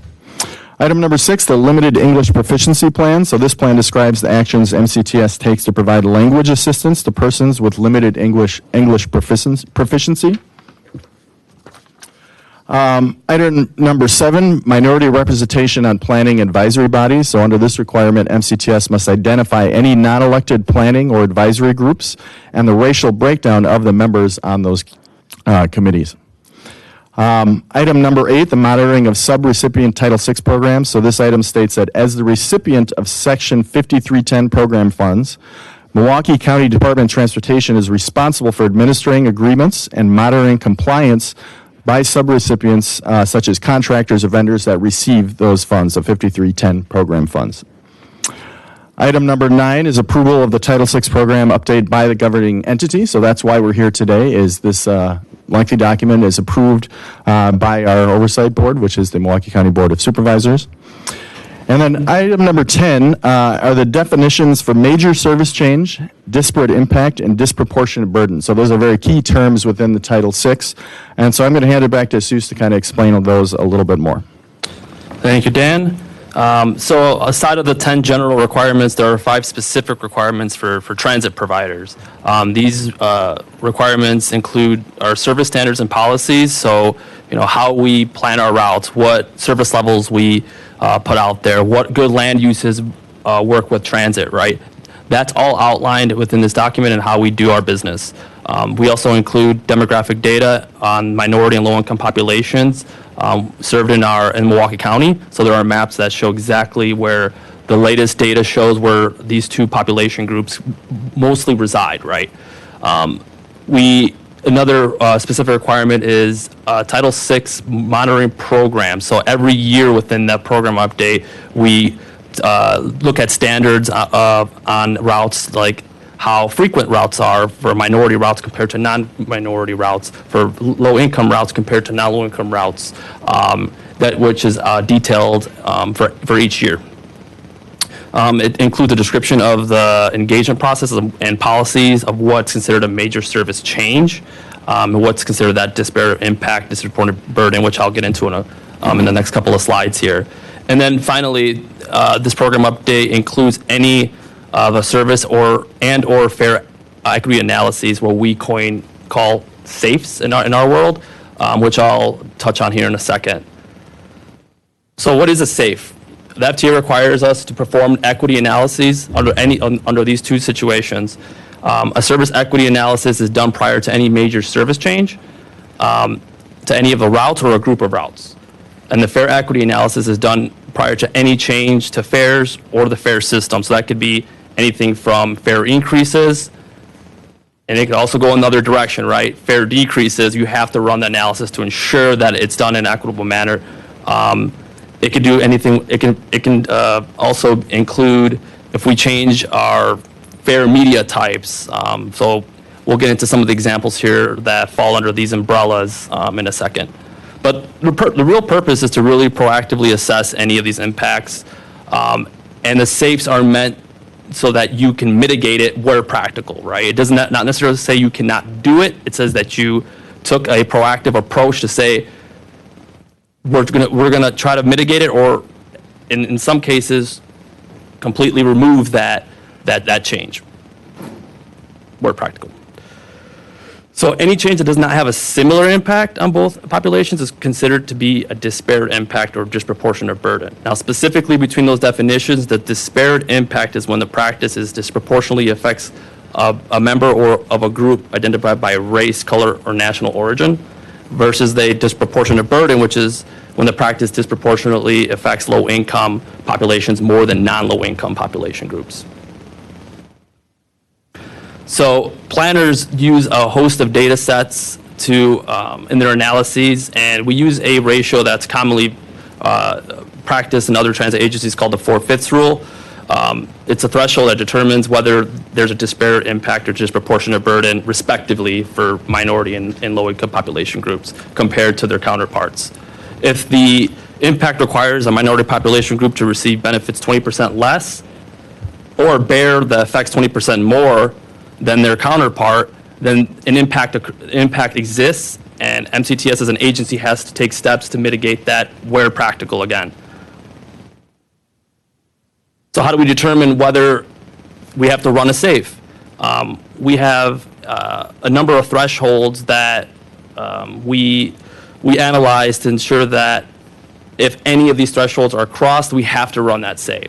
So as they're listed on your screen here, if 25% of the route's hours that they're out there on the street in a given day are impacted, we cross the threshold, run the SAFE. If one-way mileage is impacted by 25%, that even includes increases, right? Increases or decreases, we have to run the SAFE to ensure that we're either allocating those resources equitably or any of the reductions are done in an equitable fashion. The service span is essentially how long is the bus out there for in a given day. Is it out there from 4 a.m. to 2 a.m. and the service reduction takes it to 10 p.m., did that cross 25%? Frequency, did the frequency decrease by more than 50%? If so, you have to run the SAFE. Or if it increased by 50%, which would be great, run the SAFE. And then finally, if the change creates a gap in service for more than a half mile and we use bus stops, then we also would have to run the SAFE. If any of those get crossed, we have to run it. If it does not meet any of these definitions, we are not obligated to prepare an analysis for it. So in this program update, we do have our service equity analysis and fare equity analysis outlined in more detail, including some of those analyses with the 4/5 rule. As some of us here may be aware, we have had some fare increases and fare capping increases in the past few years. So both of those are outlined in this Title VI program update for 2026. So with that, we do want to open it up for questions on anything specific, but we are looking for an approval of this program update as part of this item. Supervisor Belinsky. Thank you. Thank you for this. This seems to be the identical presentation that you gave last month, correct? Correct. Okay. So yeah, I guess. So last month, we didn't have a copy of the actual Title VI report, and then I asked for it. That's why we delayed it to this meeting, and you sent it that same day, which was great. I did have a chance to review it. So it seems like with a few of these changes that we've done, there were some disparate impacts. Can you please talk about what those disparate impacts were?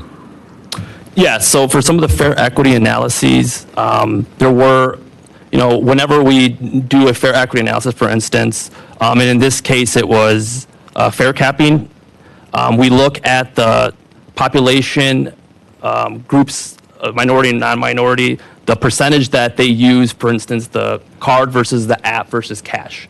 So for cash, minority population groups tend to use cash more than non-minority population groups, and that's from our origin destination survey data, our latest data. So for cash users, in both the fare increases and fare capping for that matter, would be impacted more than non-minority population groups. Some of the mitigation tactics that we used was ensuring that we gave enough time for outreach on when these changes would occur, and also promoting our fare capping in general, which is still the cheapest, not cheapest, I guess, the most affordable. Thank you. The most affordable option. So using that as a way to ensure that if you are a cash user, you're aware of the other benefits that exist, working with our finance team to continuously try to find retail locations that are within minority low income census tracts to expand the possibilities where someone can load their card if they prefer to use cash. So those are some of the mitigation tactics that we approached with that one specifically. Now, for some of this other service equity analysis, we found that, for instance, for Move 2025, for both low income and minority population groups, the access to more frequent service or more trips overall increased. So in that regard, that service change plan actually was a net positive for both minority population groups and low-income population groups, respectively.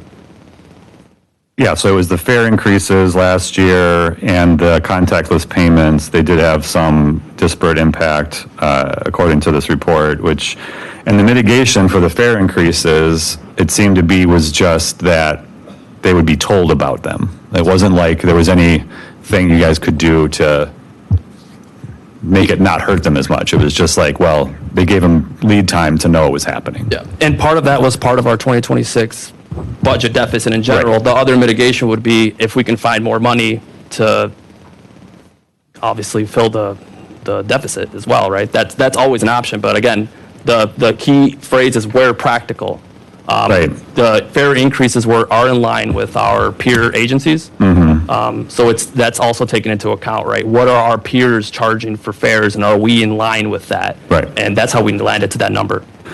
And then when it comes to the actual service changes, it looks like while it didn't reach the 4/5 threshold, that low-income and minority riders were affected more than non-minority and non-low-income riders when it came to the route cuts for 2026, although you wouldn't know it by looking at Table 1 on page 5 of that report because it was calculated with the wrong denominator. So, it was presented as 110.92% when that was actually reversed. That should have been like, I think, 0.9. And then for the minority, I think that should have been like 0.82 or something like that. Because if you were to look at these calculations and you were to extend it and you were to make it even, the more disproportionate it got, the better the ratio would have looked according to how it was presented in this table. And this was for which? For the route changes, the 2026 service changes, SAFE. So page 5 of the SAFE analysis for the 2026 service changes, the 13% was the cuts for low-income riders, 11.76% was the cuts for non-low-income riders. Right, so low-income riders were affected more, not to the 20% or the 4/5 rule. And then for minority, 13.45% service cuts for minority riders, 11% service cuts for non-minority riders. Yeah, I'd have to take a look at the actual report right now, but just for your own, for context, if the benefits are greater for low income than non-low income, for instance, then it gets scored 100%. Right, but it's not the case here, and it's presented as if it was the case. low-income riders had more cuts, and yet it's looking like the ratio is better. And that's, Okay, I see what you mean. Yeah, that's a type of. it's just, it's the wrong denominator. They should be divided the other way, and then you'd get, I think, 0.9 and 0.82, something like that. Right. So it still wouldn't go below that 0.8, but it would still be to the point where we want to look at it and be like, oh, is this really, so I just, want to make sure that that was corrected. And it kind of, just an error like that kind of gives me pause as we go into a big redesign, because I want to make sure that we're, being very thoughtful about not just, because this report is for the feds, right? And we know that right now the federal government doesn't care about equity, right? But I very much do, and I think everyone on this committee, I think you guys very much do care about equity. And so I want to make sure that whatever changes we're making, that we're at least using the right metrics to like analyze those changes. And I guess this is a technical question, but it appears that when we're doing, the fare increases, we're using rider data. We're using the survey data about the demographics of the riders. Yes. But when we're doing analysis of the route changes, we're using census tracts of like where the routes actually go. And I guess I wonder why the difference in how we analyze those things. Like, why are we not looking at riders for both of those things? So we do also look at census data for fare equity analysis. There's a chart there that kind of shows our breakdown of the county. The census has a limitation on our region and how our riders pay. So we do have to rely on surveys specific to Milwaukee County. And so for that instance, we tend to use that information because we can update that a little bit faster, if you will. Like we can continue. So we could do it if we wanted to. We could put out surveys on our own accord, right, to try to get more information on that and the ever-changing landscape of our agency, right? We rely on the census and the survey data for equity analysis. I would say, for planners in general, especially transit planners, part of what we do as planners is, takes into account all of this already, right? We live in a very segregated county historically, right? Right. And some of our transit planning principles that make transit effective are very walkable, dense areas that just in our services happen to also be where low income and minority population groups live. So knowing that, like, that is part of our all-day planning, right? So for fare equity analyses, we try to rely on extra data that's not already readily available through some of our platforms. We also take a look at trips, right? Not just a census tract that could vary in geographic size based on the population group. We look at access to trips. How many trips go through a census tract, which is just as important than the actual demographic makeup of that geography. Right, and because of that spatial mismatch kind of that we have in the county, where a lot of large employers might be located at the periphery of the county or even out of the county, and then a lot of the people and the density is in residential areas that doesn't have necessarily all the jobs. What I worry about is that analysis like this is going to miss, when we go forward with our redesign, is that it's going to miss the fact that people that are in maybe more higher income census tracts on the bus are not necessarily from there and are not necessarily high income themselves. And so I just, it gives me encouragement that you're trying to incorporate those multiple data points, because I think just the way our county is set up could cause us to make decisions that cut off transit access in the very place where most jobs are located. Yeah, and our colleague Ricky will be able to speak to a lot of that in the next item. But I would warn to say that we do have a lot of jobs in our core service area. But yeah, you're right. There are definitely, spatial mismatches in parts of our county between residents and where jobs are, for sure. Right. Yep. Thanks. Yep. All right. Supervisor Ekblad. Thank you, Mr. Chair. I appreciate the questions from my colleague, and I'll move to adopt. Okay. Oh. Supervisor Belinsky. So is it possible that we could get this chart on table 1 in that SAFE for 2026 amended so that we could vote on it? Because I feel weird submitting this to the feds with like a chart that isn't correct. I could speak to that, Supervisor Shea. So this is a draft. The final version will also have to include the resolution from the board. So there's still time for us to make edits to any typos, anything like of that nature, and we'd be happy to pass that along to you all prior to finalizing and submitting for sure. All right. Okay. I'm seeing multiple people. Okay, Michael Brown. Is that an old hand or is that a new hand?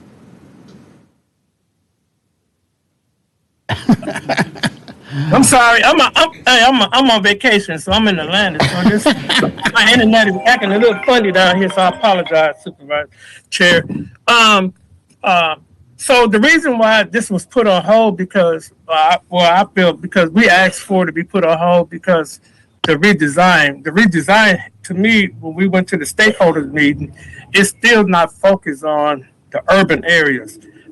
Transit wasn't built on ridership. Transit was built on in the 1960s in Wisconsin and through the civil rights stuff about getting people from jobs, getting our community to jobs. If you look at the redesign that they're trying to put forward going now, it's not what we're looking for to get people to the ridership. And so that's why I'm against this title stuff. Them putting it, they want to pass it first and then go through the redesign. I feel like this should be the opposite. I feel like we should look at their redesign proposal and then look at this title going forward to see are they in compliance with the FTA on the urban area going forward. So that's my stance on this right here. I think this should still be put on hold. I agree with Belinsky just spoke about the urban area because that's our concern. If you know in the inner city of Milwaukee right now, people ain't got no way to jobs. And just looking at all the redesign stuff that MCTS have presented, not MCTS, but the guy that they got, Rick guy that's running the redesign, is to me they all focus on the downtown area, UWM. They focus on ridership. I'm focused on getting people to jobs, hospital, getting the blind people to where they need to go on the outline skirts to fill in if they can't catch paratransit. So if a paratransit van service is down, how will these people get from point A to point B? And so I'm asking you again to put this on hold until after we hear the redesign and see what direction that they were going in towards the redesign of MCTS. That's all I have. All right. If I could comment on that. Oh, sure. So as part of the redesign, there will be a Title VI analysis about it. It's a major service change. It's going to cross every single one of those thresholds. Our 2023 program update, all program updates have to go through a triennial review. Our last triennial review found no foundings in our Title VI program update. This one is based on the years 2023, 24, and 25. Our redesign would fall under the 2029 program update. However, it would still follow all of these principles of Title VI, and the process would follow the same logical steps. So I just wanted to make that clear. May I ask for a point of clarification, Mr. Chair? Yes. Thanks. So my understanding when I moved for adoption was that this was a back-looking document and that the route changes that would be proposed in the redesign would be forward-looking, would have to undergo the same scrutiny. Is that correct? So if we pass this, we're not foregoing scrutiny on that redesign underneath these principles. Is that correct, or am I off base? That is correct. It's, everything would be forward-thinking, and as I mentioned earlier in my presentation, there are federal funds that come to MCTS, but this is one of the requirements that we need to have as an agency. So there could be, potential risks of some of those financial funds if we do not submit this by October 1st. So I want to make that clear as well. And our next meeting is in September, obviously, and so putting this on hold would present potential financial risk. Passing it would mitigate that, and passing it does not forego these standards being applied, even maybe a little bit differently, a little bit more perhaps rigorously and in different ways to the redesign, correct? No, that is correct. Thank you. Just wanted to clarify. Okay. All right. We have a card. Mr. Dawson? Stay right here. Don't go too far.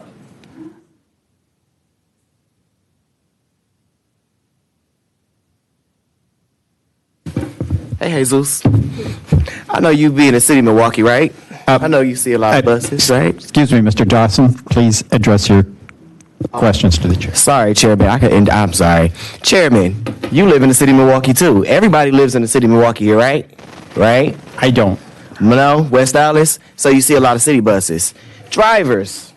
What's that code? B129? What does it say? Fares required, right? Cool.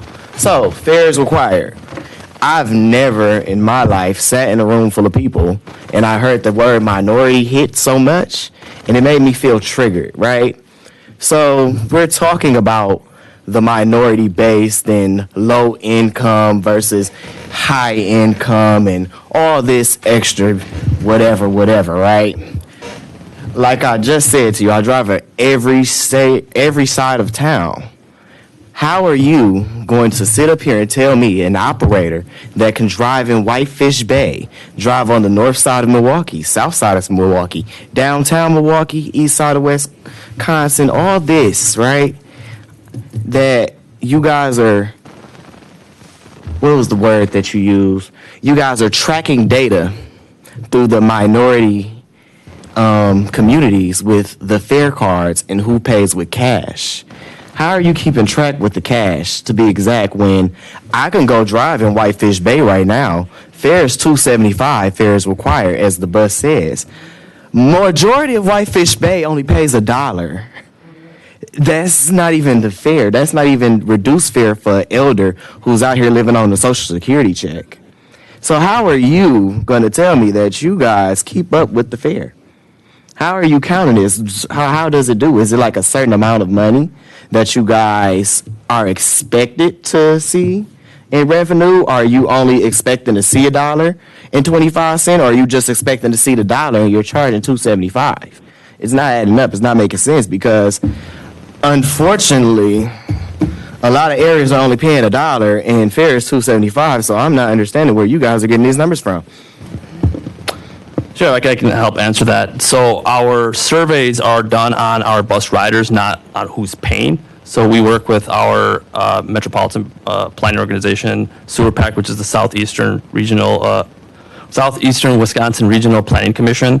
They conduct a survey for us periodically to ask our riders how they pay, and they fill out a number of information, including their income, their race, how they got to the bus stop.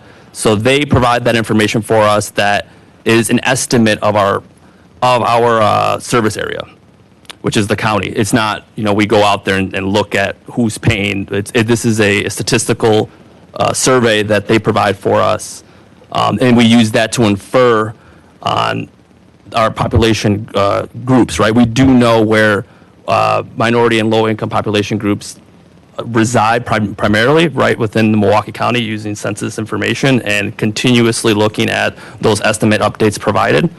So we use both data sets to make an inferred decision on how that could impact riders. And to that degree, it's under the circular.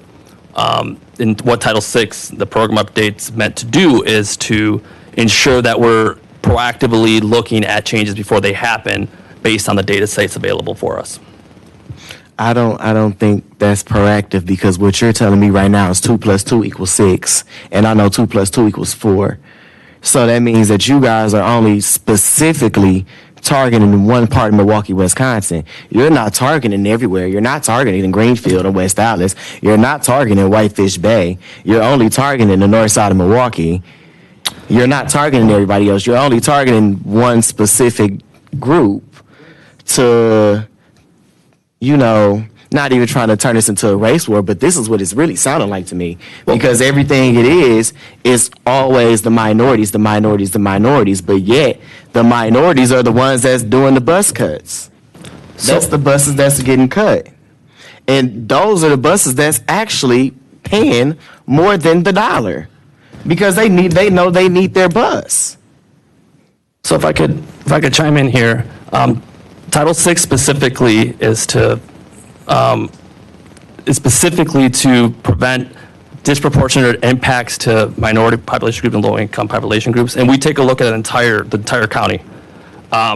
That's what it's meant to do. It's essentially meant so that you don't grab service and just put it somewhere because you want to. You have to really analyze it to a degree that you're doing it in an equitable manner. So as part of one of our safe analyses and part of what went into our budget season, we had to look at where can we make up this deficit that would not impact low income or minority population groups specifically, because that's what Title VI takes a look at. We take a look at a number of other data sets that are outside of those two population groups.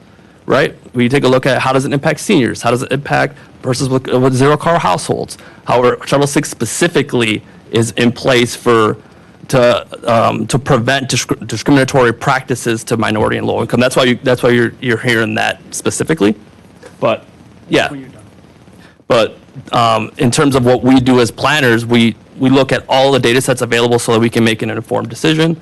Now, obviously there's always opportunities for us to use newer data sets to ensure that, our work is continuously improving, but we take that very seriously. And this program update specifically is meant for those population groups.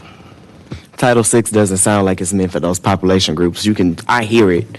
I know nothing about Title VI. It's my first meeting here, but it doesn't sound like it's for these groups. It sounds like it's against it. I suggest, take a look at the report, and there's a little bit more details on there, but I'm going to pass it on to our CEO here.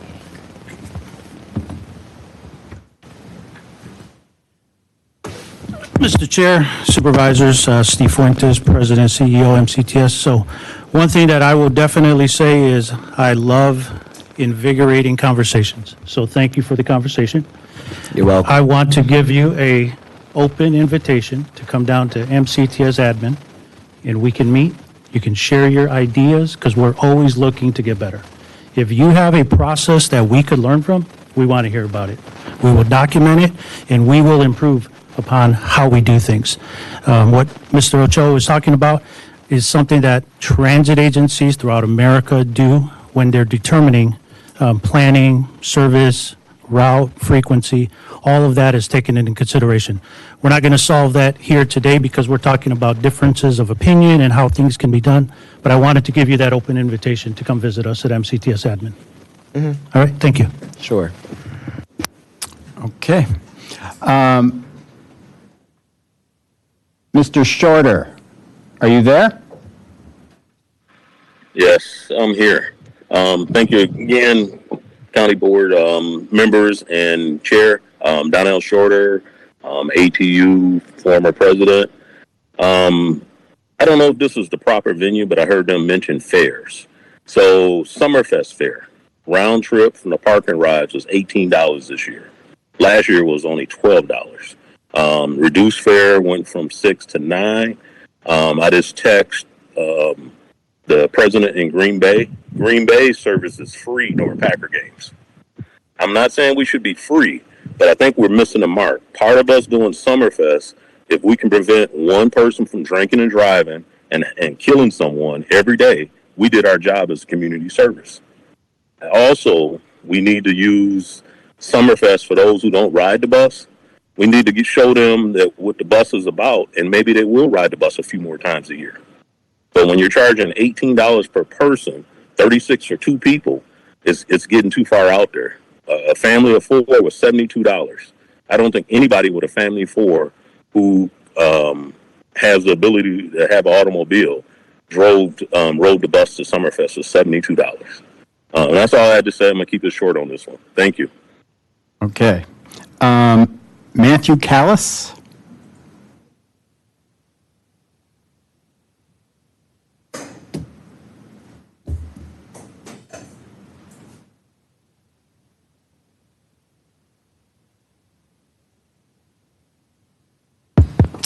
Good morning. My name is Matthew Callis. Not only am I an operator, I apologize, Mr. Chair. Good morning, everybody, board in its entirety and all viewers. Not only am I an operator at MCTS, I also hold a position on the executive board for Local 998. You know, a lot of stuff's going on here today. A lot of discussions are being said. I see a lot of sleight of hand because we're using statistics and we're using research, but we're not actually using real numbers. You know, if people got out and got on these buses and rode the buses, you would actually see what's going on.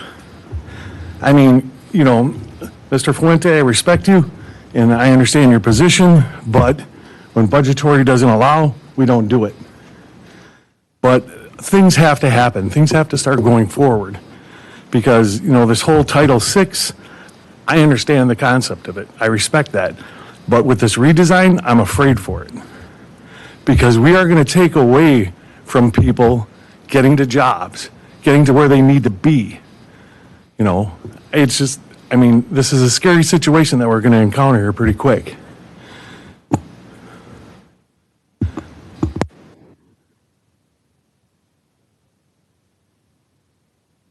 Mr. Chair, Your mic went off. Yep. I apologize. Again, I don't know what the board's position is on this with this whole redesign thing. You know, I've listened to a lot of stuff that's been said here and really haven't commented too much as of now. But at some point, somebody needs to step up and say something. Okay. Thank you. All right. We do have a motion.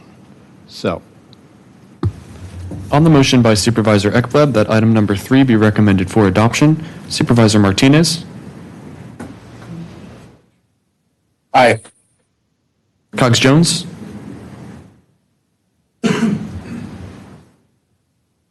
Supervisor Cogs Jones? temporarily excused. Belinsky? Aye. Ekblad? Aye. Mr. Chairman? Aye. 4 ayes, 0 noes, the motion prevails. Oh, Mr. Chair, I'm sorry. Could you please include me in the overall vote? I'm sorry, I missed that. Yes. Thank you. Supervisor Cogs Jones, could you please clarify how you would like to be recorded? Aye. Thank you. Thank you. All right. And the item we've all been waiting for. Mr. Coordinator, can you please read item 4? Item 4, from the Director, Department of Transportation, and the President and Chief Executive Officer, Milwaukee County Transit System, MCTS, providing an informational report on MCTS 2027 Bus Network Redesign Initiative. This item is informational only unless otherwise directed by the committee.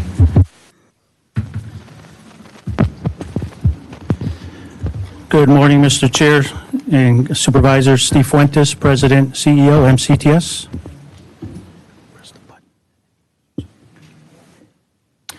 Good morning, Chair, Supervisors. My name is Ricky Anguera, Principal with Gerald Walker & Associates. Okay, so far we've heard a lot of really good conversation about service, about planning, about networks. And so what we want to do with this informational report is provide an overview of exactly what does that mean? How do we land whatever concept we collectively adopt and approve for Milwaukee County going forward? Why are we here and why are we even considering a bus network redesign? The answer is simple. We do not have enough funding to continue providing the service levels that we have all been providing here in Milwaukee County for quite some time. I wish we had dedicated funding, but we're one of the largest transit agencies, especially in the Midwest, with no dedicated funding source. So every year, we are not sure exactly how much funding we will have, which then determines how much funding, how many bus service hours can we put out there. That has changed year to year, going back a decade or two. Looking at the historical numbers and the service hours and the ridership numbers, they've changed pretty significantly. Even from 2010 through 2019, pre-COVID, ridership was down 34%. State mass transit funding has been flat since about 2011. Had it kept up with inflation, we would be getting approximately $34 million more today to run our system. But that isn't the reality.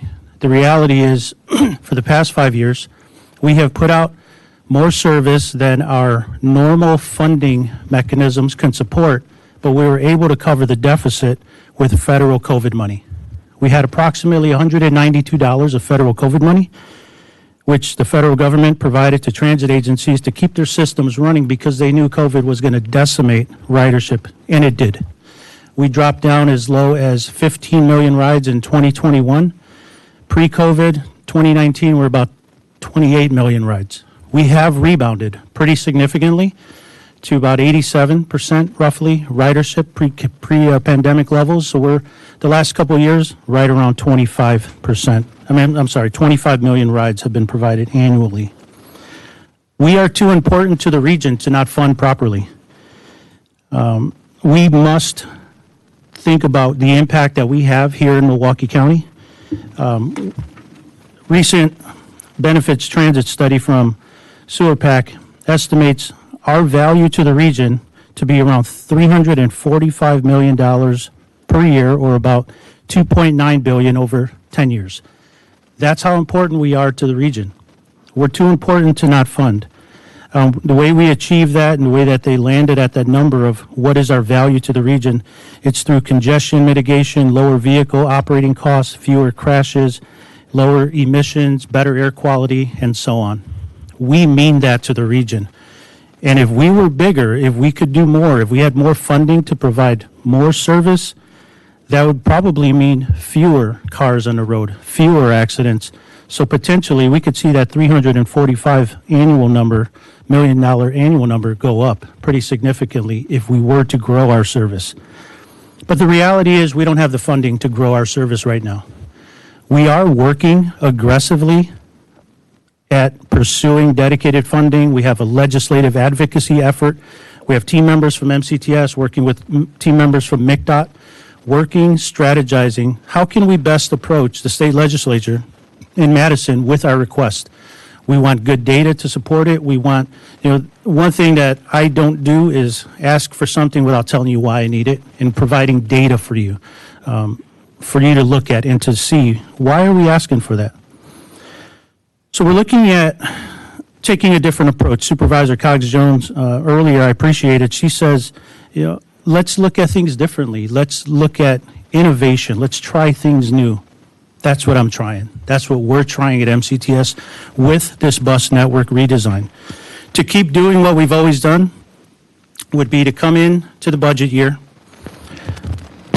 want to provide the service levels that we're used to, knowing there's a budget deficit, and then putting it basically on your table to find us funding, or else we eliminate routes, we reduce service hours, which is what we did this year, and we saw some negative impacts from that. So I'm taking a little bit different approach, an approach where for a 3-year period, we can stabilize the system, normalize it based on funding we can count on receiving over the next several years without any new one-time appropriations. How much can we get? Federal, state, local, and other sources of revenue, which is a smaller amount.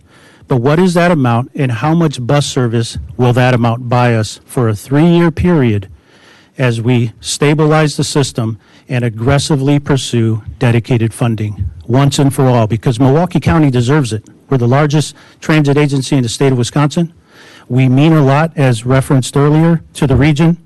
We need this. We're pursuing it. And our hope is to, with this strategy, again, this is a proposed strategy of what you're going to hear. And collectively, I know that we can do this, we can get through it, and there is going to be a lot of discussion between now and the implementation of the conceptual design that is formally approved. There's going to be a lot of community outreach. We're going to go to the stations. We're going to have community events throughout Milwaukee County, and ultimately we're going to continue to engage with the board like we've been doing about this. So what is the goal of the network redesign? 3 things I want everyone to remember: stable, sustainable, and scalable. What does that mean? To have a stable system means for at least a 3-year period, we don't have to talk about service cuts, route eliminations, or reduced bus service hours for a 3-year period. buys us some time to aggressively pursue dedicated funding, increased funding, new funding. We want a system that's, one, stable. We want a system that is sustainable for that period that I mentioned. It will get us to right around 2030 if we go with this proposed plan that you're gonna hear about today, and you're gonna hear much more about in the coming months. And we also want a system that is scalable. What that means is that if we find new money, increased funding, or dedicated funding, we can grow this system like you haven't seen. We can do that. We're ready to do that. We're very nimble in transit. We know what we're doing. We can extend service hours, extend service bands. We can add later night service, overnight service, weekend service. We can add service where it needs to be with more funding. We can always do more with more funding. To achieve the desired results, we are proposing a 3-year normalization of the system, which would provide the same service levels funded by sources we can count on from federal, state, and local resources. Not any new money, not any one-time appropriations. The projected path forward would require a one-time service reduction of approximately 25% in order to have our anticipated funding carry us over a 3-year period. And I'll say something about the 25% number. We're already looking at a possible service reduction next year. With the comptroller's report that was issued, financial forecast from Milwaukee County, they estimate our budget deficit 2027 to be approximately 15.7 million. That would require already approximately 16 to 22% service reduction, depending on where we land already. So that's there. We're just raising that slightly from that number. In the comptroller's report, they estimate in the year 2031, we're looking at over a $37 million budget deficit. That's the future we're staring at. And so what we're trying to do is take a proactive approach to that future that we know is waiting for us down the road in a couple of years. The strategy would help us create concepts for our transit network that we could implement over a 3-year period that is stable, sustainable, and scalable. To assist us with developing these concepts, we've partnered with Jarrett Walker and Associates, and you're going to hear from Ricky Anguera in just a minute. So this, again, is a proposed path forward that will help all of us collectively stabilize our system, sustain our system for several years, and it's a system that we can always grow. We can always get bigger. We can always add more frequency in once we have that core down. And you're going to hear about different concepts. Nothing at this point has been determined. I want everybody to know that. I want to be very clear, crystal clear. No new system has been decided on, really voted on, or ready for implementation. This is the entire process we're going to be going through over the next 12 to 18 months, is collectively all key stakeholders coming to what does Milwaukee County want to see from our transit system. Whatever the will of the board is, I stand ready with my team to make that happen. Whatever the will of Milwaukee County is, again, it's a values issue that you're going to hear more about. We're going to make it happen. We're going to make this successful. The question right now is just figuring out how is success going to look for all of us collectively. So with that, I will turn it over to Ricky Anguera from Jarrett Walker and Associates. Thank you, Steve, and thank you, supervisors, for having me here today and giving me some time to talk to you all about transit. Like I said, my name is Ricky Anguera. I am a principal with Jarrett Walker and Associates. But to tell you a little bit about us, what we do, and why am I here talking to you, we do this type of study in different cities throughout the country and throughout the world, where we help different transit agencies think about their bus networks and think about the goals that they want for transit so that together we can design a transit network to achieve those goals. We've worked everywhere in the country, from recent projects in St. Pete, Florida, Knoxville, very recently in Des Moines, which I'll be talking about a little later. But the most important thing about our company is our mission statement. We foster clear conversations about transit that lead to confident decisions. Now, what that means is that I am not the consultant that is coming from out of town to tell you what to do. What that means is that I am coming here to lay out the options so that we can have a clear conversation about goals for transit, and together we can design the best network for Milwaukee County. So you will hear me continuously talk about the difference between technical choices and value choices, and about what we can do together to make sure that we're designing the transit network that achieves your goals. Steve talked a little bit about the 25% reduction that we will be doing as part of this redesign to stabilize the system. But I want to take a step back and show you all what has happened recently. Within the last year, since spring of 2025, you all have already had a service reduction. You've reduced service by about 14%. And the impact of that, of what we saw, was a 20% decrease in ridership since spring of 2025. Now, the way that those service changes were done by decreasing frequency throughout the system. When we think about transit, frequency is one of the most important factors for determining the usefulness of service. I'll talk about frequency a little more later, but because the cuts were done by decreasing frequency, you saw a greater decrease in ridership than the actual service cut itself.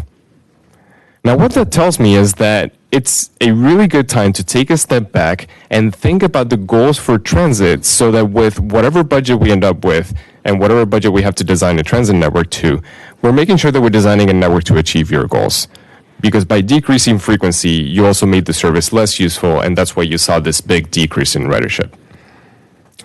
So to talk about what makes transit useful, I want to start by talking about a measure that we call access. Access to opportunities, access to jobs, access to destinations. To explain this, imagine a person. Her name is Jane, and Jane lives in a city that is full of many possible destinations. These are places she can work, places she can study, people she can meet, places she can worship, all kinds of things that she can do in the city. If we look at the transit network, we can draw a bubble that shows where Jane can get to in a given amount of time. So this bubble is showing where Jane can get to in 45 minutes using transit and walking, including the waiting time for waiting for a bus. And if we put this bubble on top of the city, we can count all of the opportunities and destinations that Jane can actually reach in the time that she has to travel. So by measuring access this way, we are measuring all of the jobs, schools, and opportunities that Jane can actually get to in a reasonable amount of time. We all have 24 hours in a day, so it's not just important that we can get to places, it's important that we can get there in a reasonable amount of time. And so Jane here, this is showing her access to opportunities. And in a very real sense, this is showing Jane's freedom to do things in her city. Because beyond these bubbles are jobs that are just simply too far for her to get to. It just takes too long for her to get there. And so when we're thinking about the usefulness of transit, we're really thinking about where people can get to in a reasonable amount of time. I mentioned this before, but important to mention again that this bubble, this access bubble, accounts for all parts of a transit trip. It's walking to a bus stop, waiting for the bus, and riding the bus. Very important, because the waiting time is very, very important when we're thinking about the total travel time for transit. So if we want to make transit more useful and we want to increase ridership, what we need to do is make that bubble bigger. Because if we make that bubble bigger, people can reach more jobs within those 45 minutes. And if the service is more useful, then more people ride the transit service. And we can do that, we can make those bubbles bigger with the design of the transit network. We can design a network that follows this recipe, and we can maximize access and we can maximize ridership. And that would be providing a network of high-frequency lines that are focused on transit-efficient places. The places that are the most dense, the most walkable, linear, and continuous. Why? Because by following this recipe and designing a network this way, we can bring the most useful destinations within a reasonable travel time of the most people. Now, let me talk about each one of these. Frequency first. It is the most important factor when we think about the usefulness of transit service. And it's really useful because it does three independent things really, really well. It allows you to wait less for the bus. It makes connections easy because you also wait less for the second bus. And it improves reliability because if a bus breaks down, there's another one coming soon. These three things are independent. It does all three really, really well. And so frequency just makes the network overall just more useful. We know it is useful intuitively because of this, but we also see it in the data. This chart is showing bus routes from 48 different cities throughout the United States. On the x-axis, you see the frequency. So further left means higher frequency, is less minutes between buses. And higher up means higher productivity, which is not just ridership, it's ridership relative to cost. And what we see in the data is that more frequent services get you higher ridership. Now, not just high ridership, but high productivity. And this is interesting because if you want to provide more frequency, you need to put out more service, which means that you would be pulling that ratio down, but you actually end up getting not just more riders, but more productivity, more riders per cost. This is data from cities throughout the entire country. This is the data for MCTS. And you do see that same relationship. You see that the services that are the most frequent are also the ones that are the most productive. That is the 30, the red, the purple. And I've been coming to Milwaukee quite a bit as part of this project, and I've been running a lot of your buses. And a lot of the buses that I've been using have been a lot of these frequent buses because they are the most useful, and it is the ones that have been the most useful to me for the things I've been doing. I've taken the red, the purple, the 30, the Connect One, the green, taking buses all around here. Now, frequency is extremely important, but it's also important that it is placed in places where there are the most people and where it can be the most useful to the most people. And so density is the most important land use component when we're thinking about transit. Imagine these two lines. They are the same length, same number of buses, same frequency, but the one on the top has double the number of houses than the one on the bottom. Now that means that without knowing anything about the people that live here or what they think about transit, the one on the top has double the number of potential transit riders. So if we're thinking about ridership, and if the goal is ridership, then we want to place transit in the places that are the most dense, where there are the most people and jobs and activities. So that is what you would do if you want to get high ridership with the design of a transit network. You provide frequent service in the places where most people and jobs are. But at no point in this study are you going to hear me say that you should want high ridership, because ridership is just one goal associated with transit. And there's an opposite goal called coverage that is also very important. And so that brings me to the ridership coverage trade-off, which is going to be the bulk of the conversation of what we're going to be trying to figure out as part of this redesign. To explain this trade-off, imagine this little fictional town. Here, the lines are streets, and the dots are people and jobs. You can see that about 70% of the people and activity in this town is concentrated on two main streets. We have 18 buses, and we're going to design a transit network here. The first thing I would do is ask what the goal is. And if you tell me that the goal is ridership and ridership alone, I would design a transit network that follows that recipe that I was showing before. Frequent routes in the most dense places. So I would design a network that looks like this. We concentrate all the service on just two routes. And in doing so, it means that the buses are coming very frequently. So here a bus might come every 10 minutes. It's very easy for a lot of people to use the bus because they don't have to wait a long time. It's easy for them to transfer to the other route because they don't have to wait a long time for the other route. And they can reach many destinations along those two routes. So in a network like this, you would get very high ridership. And we measure that with productivity, like I was saying before. Not just ridership, but ridership relative to cost. But this network doesn't go everywhere. Down here in the southeast lives Mrs. Jones. And Mrs. Jones doesn't like this network because it doesn't go by her house. If you want to provide service to Mrs. Jones in the southeast, Mr. Smith in the northeast, and to everybody in every little corner of this town, then maybe what you want is not ridership, maybe what you want is coverage. And if I were to design a network focused on coverage, it would look like this. I spread the service out, so instead of 2 routes, I now have 10, but in spreading it out, I also spread it thinly, which means that all of the routes in here have a bus that's coming every 60 minutes. And if the bus is coming every 60 minutes, not a lot of people are going to find this service useful. Not a lot of people have time or patience in their day to wait for a 60-minute bus. Even a lot of low-income residents may have 2 jobs and a family, so they don't have a lot of time in their day to be traveling. Low-income residents and people that are generally in a hurry and don't have a lot of time tend to really value frequency. So in a network like this, you would not get high ridership. You will get some riders, and the riders that you get will be very appreciative of the service that you provide. and they will come to meetings like this and they will say that they really appreciate that service and they will thank you. But you will not get a lot of riders compared to the ridership network. But that's okay, because remember that the goal of this network is not to get high ridership. The goal of this network is to provide high coverage, and it does that very, very well. So both of these networks are important, but they lead in opposite directions. With the same budget, you can do one, the other, or a point in between them. So it's important to talk about what each one of these mean. Going for a ridership goal means thinking like a business. You choose the markets where you want to enter so that you get the highest ridership, and because you get high ridership, it's a lower subsidy per passenger. It supports dense and walkable development, and it aligns with all the sustainability goals, like reducing emissions, reducing vehicle miles traveled, because those don't just arise from transit existing, they arise from people using transit.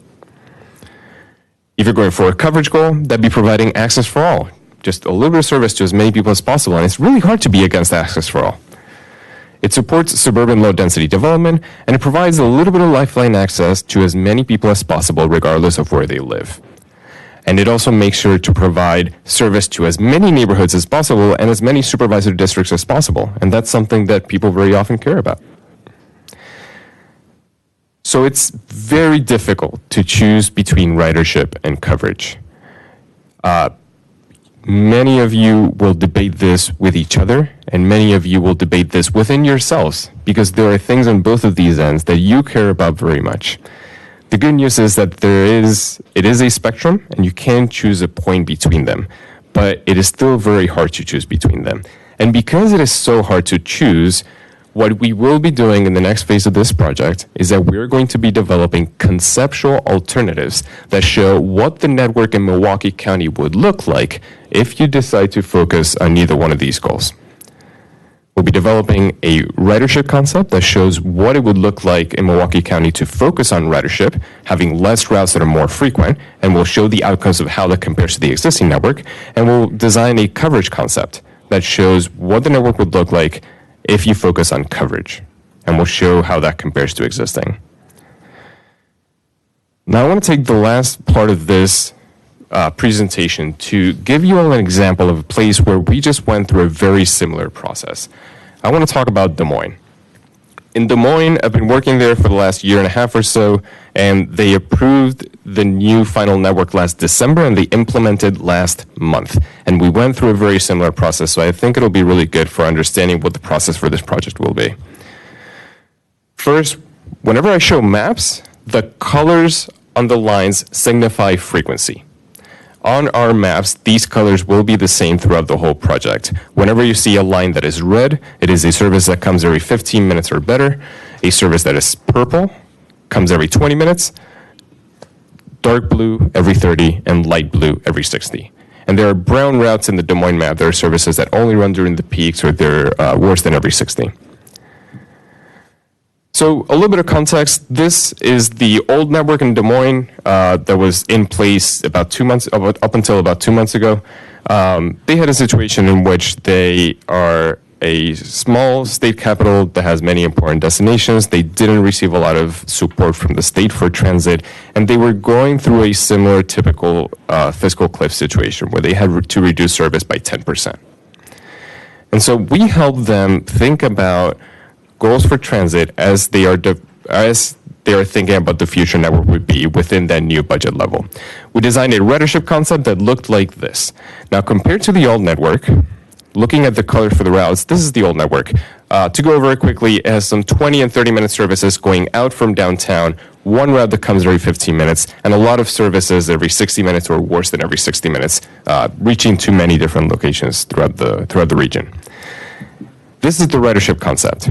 If I flip back and forth, you can see the difference very quickly. You can see that compared to the existing network, to the old network, the ridership concept has 5 red routes that run every 15 minutes.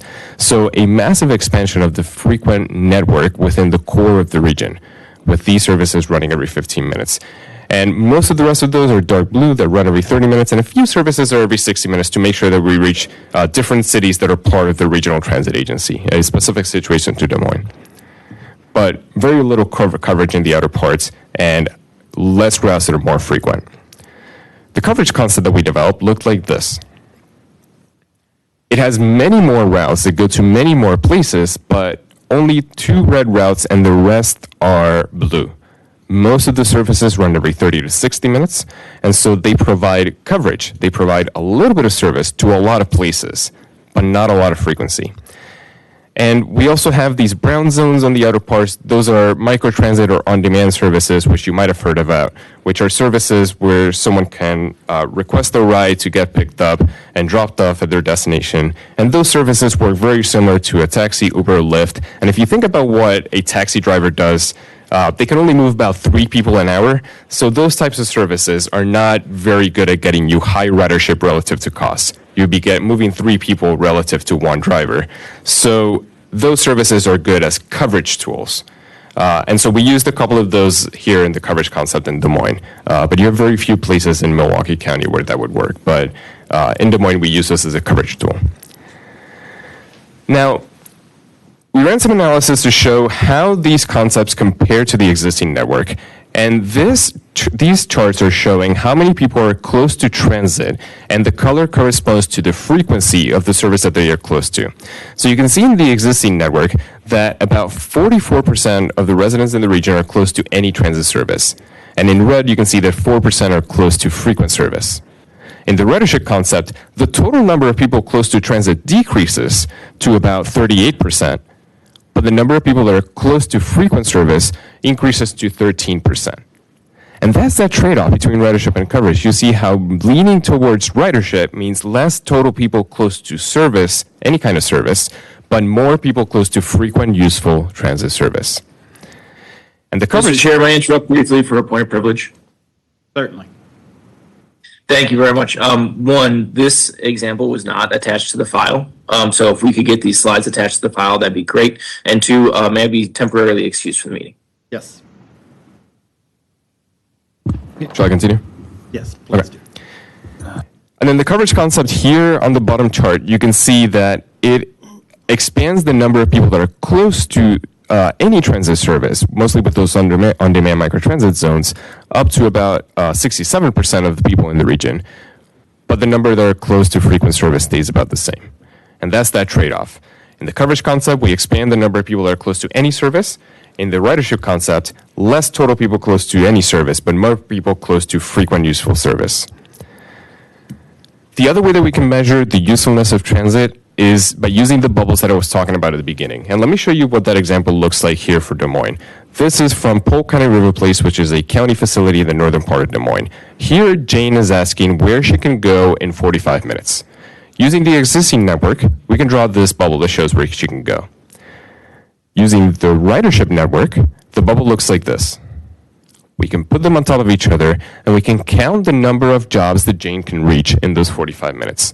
And so what we saw in the ridership concept is that Jane could reach 18% more jobs compared to existing from this location. And that is mostly because of increased frequency. Along here today, on the old network, there was a 20-minute route, and we increased that to every 15 minutes in the ridership concept. And so if the service is more frequent, people can wait less and travel more within the 45 minutes, and they can reach more jobs and more destinations. We did the same bubble for the coverage concept. It looked like this, put it on top of existing, and we saw that the change was a small increase of 4% in the number of jobs that people can reach, and that's because of some design changes that we did in this outer route here. But you can see that the areas to the south are gray, which means that because we decreased the frequency, people can get to a few less places because they spend more time waiting for the bus. So those bubbles, we did them to show access from different points throughout Des Moines, but we also averaged it out for the entire region. And when we did, we calculated and we were able to say with the ridership concept, the average resident can reach 23% more jobs. Because of the increase in frequency, people spend less time waiting, they can reach more jobs. There are gains and losses in different places, but when you average it out for the average resident, they can reach 23% more jobs. The coverage concept decreased access for the average resident by 9%. That is because we expanded coverage to reach more places, but at a lower frequency. And because people have to wait longer for the bus, within those 45 minutes, they can't get to as many jobs and as many opportunities. So that's that trade-off. And to sum up the impact of each of these concepts, the existing network had some service near 43% of people, that decrease in the ridership concept but increase in the coverage concept. People close to frequent service was about the same in the existing network and coverage but increased in ridership. And the jobs reachable in 45 minutes increased for ridership and decreased for coverage. Now, the next thing we did was take those concepts out to the public. The decision between ridership and coverage is not a technical choice. It is a values choice. And so I shouldn't be the one deciding as the consultant that's coming out from out of town. I don't suggest that MCTS decides. I suggest that we do a public engagement process where we ask the public what they think between these two. We bring those results back to the board, and then the board ends up making the decision. And that is what we did for Des Moines. We did a public outreach process. We heard from the public that 47% of residents preferred the ridership concept, 29% were somewhere in the middle, and 24% preferred the coverage concept. We did that engagement process, we summarized the results, and we brought them back to their commission to make a decision, and they decided to prioritize ridership for the region and a little bit of coverage in 3 specific suburban communities. Now, this is the way that this process works best, because the decision between ridership and coverage really is a values choice. And boards are in a position to make policy decisions that affect the network. So what we did was that we took that direction from the commission in Des Moines, and we used that to design the new draft network.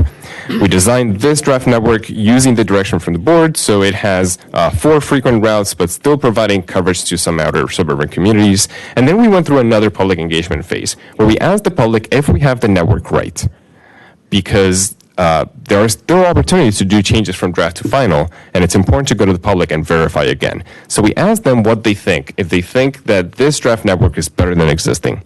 And what we heard from the public was that about 46% of the public agreed that it's better than existing, 25% disagreed and thought that it was not better than existing, and 30% were in the middle or indifferent. Now, that is overwhelmingly positive for a place that was getting a 10% service cut. 25% of people said they didn't think this was better, but double that number of people actually did agree that the network was better. And the reason why we got this level of positive comments at this stage is because we went through that alternatives phase before, because we went through the conversation of ridership versus coverage to ask the community what they think about transit. So we took that input, we made some refinements to turn that plan from draft to final. We took that to the board in December of last year. They approved the final plan, and it was implemented about a month ago. It was about the second week of June. And that network is the network that is running on the street now. So ultimately, the bulk of this process and the bulk of what we're going to be talking about for the next few months in the next engagement phase is ridership or coverage. What is the right balance between ridership and coverage for Milwaukee County? I have worked in many different cities throughout the country, and I can never predict where a community is going to land between these. I just talked about Des Moines that leaned towards ridership. I did a project in Knoxville that also leaned towards ridership, and after being implemented a year later, they saw an increase of ridership of about 18%. But I've also seen communities lean towards coverage. I did a big study in St. Pete, Florida, for Pinellas County, Florida, where they decided to keep all of the coverage that they had. They implemented the new network in October of last year, so now it's been about 9 months since then, and their ridership has remained the same. They kept coverage the way that they wanted, and because their goal was not ridership, that's the result that they ended up getting after doing the redesign. Everybody that still that had service before continues to have service, but not more frequent, not more useful, so the ridership has remained about the same. So it aligns with the goals of the community.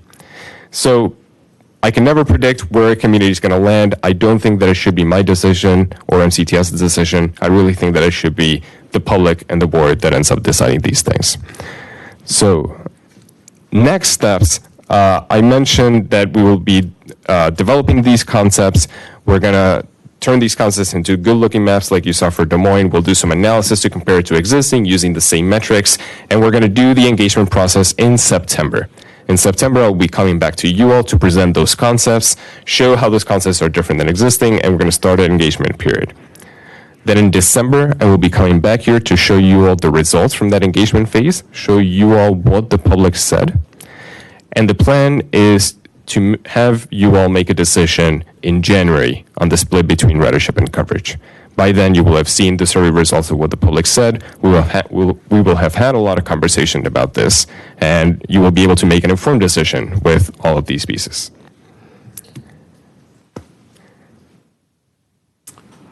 Supervisor Belinsky. Thank you, Mr. Chair. So it appears that your version of the presentation is newer than the one that we have available to us, because this one says late October, which I was like wondering about, because that's right during the budget. So if we could have, like I said before, if we could have the latest version, whatever was presented today, available to us, that would be great. I appreciate this dichotomy that's being shown, because I think extreme examples can be useful in trying to figure out and kind of flesh out where the values are. I liken this to kind of like, you know, you have a corporate profits versus worker wages, or you have like our healthcare system where we insured the oldest people first, and now we're trying to figure out how to get everyone else covered. What I worry about is if the community engagement process ends up going toward a ridership model as opposed to a coverage model, is that then how do you convince people in the political body and in the taxpayer community to then expand a network to make it less efficient and more costly? I feel like it's one of those things where, like, if you were to lose access at the periphery, I don't see how you ever get it back unless you just get a big chunk of money earmarked for transit dropped in your lap, which hasn't happened. So I guess, you know, have you experienced that in other communities where a scale up after going to a ridership model to go toward a more coverage model has worked successfully? It has, actually. I've seen some places where we've gone through this process, they've voted on something that is closer to ridership, but then after that they have actually found additional money and funding for transit, and in doing so they have decided to restore some of the coverage that was lost. I have seen that, yes. Okay. And was Des Moines chosen as an example just because it was a project you had worked on previously, or was there some sort of similarity between Des Moines and Milwaukee that you wanted to highlight? It was an example because it is a very recent project. It is in the Midwest, and it was a service cut as well. Okay, got it. Yeah, because I know looking at the basic sort of demographics, Des Moines does seem very different to Milwaukee, much more white and about half the size. So it does seem like it's very different. It's much smaller. Yes. Okay. Are we going to have access to information, just sort of general information about the Milwaukee metro area during this process, such as how does the job geography relate to residential geography? How does high-density population overlay with where housing that's affordable or vacant is? You know, just to try to get a more holistic picture of sort of a more holistic profile as we make these decisions. Does that make sense? Yeah, we have actually already done a lot of existing conditions analysis, and I'm glad you asked because it's something I should have said at the end of the presentation, but you can go online and you can read the full report that we already wrote that shows a lot of the existing conditions. We call it a choices report because it is existing conditions, but also laying out these key choices that we need to think about. So you can go to the project website, which is rightmcts.org. .com/MCTS Forward. Sure. We named our project MCTS Forward because we want to recognize the past and the history we're built on, but we also have to connect us to the future, whatever that may look like and wherever we land. So rightmcts.com/MCTS Forward. Yeah. And you can see the choices report, lots of robust information on that report. Yeah, that choice of name, you know, calling it forward when it ostensibly is cuts, kind of rubbed me the wrong way, but maybe that's just me. Other members of the committee, any questions? No questions. All right. We've got a couple of cards here. Matthew Callis.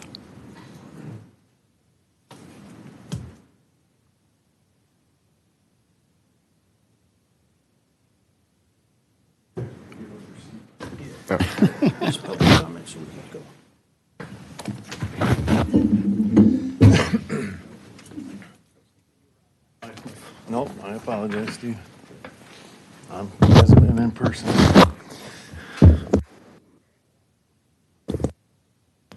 Good morning again. My name is Matthew Callis. Operator MCTS, as well as represent the 998 Amalgamated Transit Union as a executive board member. You had pointed out, and this discussion was about Des Moines. Des Moines is, their population is 1/3 of Milwaukee. I don't think that's really a fair comparison. There's other statistics and things that go into that.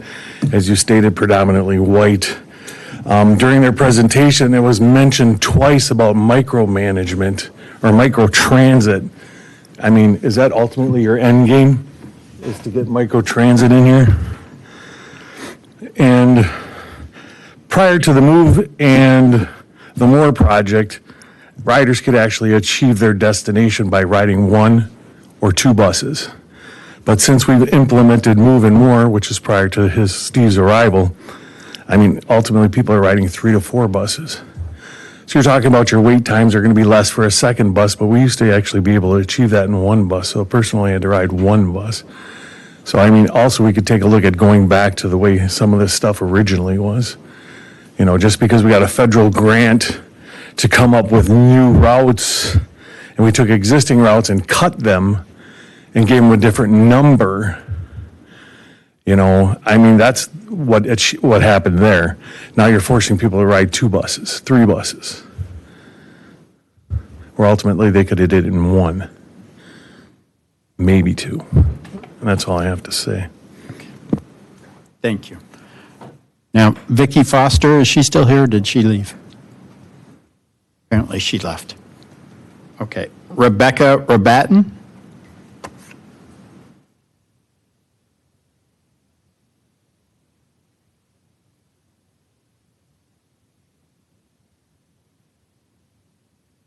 Good afternoon. My name is Becky Rabatin. I am co-chair of Independence Versus Transportation Advocacy Team, along with Kevin Myers. In regards to coverage as far as ridership, there is concern for me, and I think it's going to flesh out, you know, hearing from public engagement. But some thought process is that currently, Milwaukee County provides beyond what the ADA covers for paratransit. It goes from county line to county line rather than within, what is it? I'm forgetting. 3/4 of a mile, Fran? Yes. Thank you. So if you're looking strictly at ridership, and and this is a possibility, I understand for the 2027 budget coming up, that might change to be in step with the ADA requirements for paratransit. Folks with disabilities getting into work. So I would be like for Jarrett Walker to consider that as part of also when they're involved with public engagement and with work groups. Additionally, I also request if they could include in the work group an individual that is blind or low vision. They do have someone from TPAC that is a mobility device user, and an individual from Independence First that works in advocacy. But there's no one from the blind and low vision, has a very different perspective than a mobility device user. And it would be like comparing apples to oranges, and they have a difference of their needs. So I request if that could happen as well. Thank you. Okay. Mr. Stawicki, are you there? I am, Mr. Chair. Good morning. Thank you. Once again, or I should say good afternoon, committee members, Mr. Chair. Tom Stawicki, Legislative Director, ATU 998 here. Just a couple of quick observations on this presentation. I kind of like the bubble graphs, but what good does that bubble graph do if you don't live in the middle of that bubble? I mean, the bubble will shift, but transit won't shift. So if you live on the outer edge of that bubble, excuse me, I thought I had it on.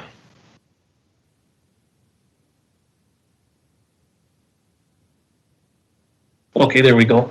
If you live on the edge of that bubble and there's no transit, that's just not going to make sense how this presentation was set up. Another thing that was brought up by, I think that was Supervisor Belinsky and by one of our drivers, was Des Moines, Iowa. It only has 19 routes and they only had 3.75 million riders last year. So it's much smaller and probably a lot easier to figure out what to do. Another thing that was brought up with regarding microtransit by Mr. Callis, it appears that it is mentioned a few times in all the material that we have. And as a matter of fact, I was inadvertently invited to a hiring seminar. And once he found out who I was and who I represented, he really didn't say who they were hiring for, but just that it was in the Milwaukee area. I would like to think that this is a work in progress, just like Mr. Fuentes has said. He seems to be a man of his word. I would just not like to learn next year that MCTS had a plan already on the shelf and they were just going through the motions with the public outreach in that, because it seems like, and I believe it's out there, that they're looking at a 25% cut in fare, a 25% cut in service hours, which by my calculation is roughly 300,000 hours for next year. I believe MCTS had 1.3 million service hours in 2025. So that's a huge amount of service that's going to be lost or potentially lost. What does it mean towards our driver membership, our numbers, bus routes? How does it play into Title VI? Because with those kind of cuts, it's going to disenfranchise a lot of people all over the county. There's no two ways about that. But we do understand that there has to be some probably sacrifices unless the county board comes up with a big hunk of money, because I know the state isn't, not this go round. So I do appreciate your time once again. That's all. Can I address some of those comments? Yes, please. So for the bubbles that we showed, that bubble was showing how many jobs a person can reach from that origin. You're right. But what we do is bubbles like that on a grid throughout the entire region. So we actually end up with a bubble for each one, for each point throughout the city, throughout the county, and we average it out for the entire county to get that overall number. So yes, if you want to know about a specific location, we will have a map that shows whether that's an increase or a decrease in access, and we'll have maps that do show the impact everywhere and how that compares to existing. To comment on the Des Moines comparison, I did use it because it is recent in the Midwest and a service reduction. If you want to look at a bigger project where we did this in Miami-Dade County, which is many more people and much more transit service. Did this in St. Pete, Florida, which is a county that is geographically shaped very similar to this, with about 1 million people. Less transit service, but very similar population. We've done other projects within the firm for Dallas, Houston, and many other big places as well. So we have gone through this process in many places, and it has worked because regardless of the size and the scale, the trade-off really does exist at every scale and every budget level. Thank you, Ricky. And if I could add one more case study for folks to look at is in Louisville, Kentucky. TARC, T-A-R-C, Transit Authority of River City. They completed a bus network redesign or a system redesign with Jared Walker and Associates recently. And they essentially, over a couple of year period, reduced their service levels by about 38%. However, they did not see a reduction in ridership. What does that tell you is that they put the service where it needed to be to connect the most people to the most opportunities. That's what they did. That is our goal. We do not have a goal of reducing ridership at all. I would love to grow the service, but again, the funding isn't there. So a couple of comments were made, and I appreciate them. Great questions, great concerns from employees here at MCTS. We're taking this proactive approach to the future that we know is coming. Comptroller already had said by 2031, we're looking at a $37 million deficit. I'm trying to fend that off as we look for more funding, because again, we're too important not to fund. Regarding microtransit, that again will be determined by the community and the board. If that is something that Milwaukee County feels could be useful to us, this isn't new, and this is certainly being utilized at hundreds of transit agencies throughout America. Microtransit can serve a purpose. It's where you may not necessarily need a 40-foot commercial vehicle to service an area with very low riders per hour. That's where microtransit could make sense. So we actually could be serving more people by introducing it. It isn't a bad thing. But again, we don't have a plan right now. I don't have money to have a plan right now. We're trying to develop a plan. This is what we're going through this process. So yeah, we don't have a microtransit system on standby, on retainer, nothing like that. We have no plans for layoffs. No plans for layoffs. I want that to be clear. No plans for layoffs, right, at this time. Regarding our plan, our network redesign, I would love to grow the service, hire more operators, more mechanics, more administrative personnel. Would love to do that. But again, it takes funding. Every rider, when we think about the coverage and ridership models, the coverage model, again, serves everyone, but ridership normally decreases, which is what we saw here at MCTS already, and riders equal revenue. Riders equal revenue. So it's something that we just have to come to grips with, and if that's where we land, if that's our will, I'm good with that, and we'll make it as successful as we can. But the loss of ridership also means more revenue is going out the door. Increase in ridership is increase in revenue. Again, this is something where we land, we don't know yet. We're going to be figuring this out together collectively. Last week, Monday, we had a great stakeholder engagement meeting at MCDOT headquarters. Jed Moss, who's a part of the paratransit community, was there, so we are actively engaging with them to be a vital part of this. Union leadership was there to hear and to engage, and it was a great conversation, great discussion. Other elected officials from some of the surrounding areas of Milwaukee within the county were there. Really great discussion, really robust, really engaging. Where we land is going to be all of our collective decision. None of that's been determined. That is the goal here. We needed to get in shape as an agency, so we hired a personal trainer. They're helping us do that. So the rest is on our table. It's gonna be a very robust 12 to 18-month process coming up of a lot of engagement, a lot of opportunity, and the voice of the community will help guide us, and the will of the board will determine where we end up at. Thank you. Supervisor Belinsky. Thank you, Mr. Chair. How much are we going to be coordinating with municipalities during this process in terms of, I'm thinking of polling places. There's been a network of polling places people have had forever, and just making sure we maintain access to voting when we do this. What does that coordination look like? I guess we haven't determined yet where the engagement process or the engagement opportunities are going to take place. We anticipate about 20 or so engagement opportunities. We're working with Bay Ridge Consulting and Athena Communications as well, because this is a heavy lift, bigger than my team alone at MCTS could handle. And we're going to have those community engagement opportunities throughout Milwaukee County.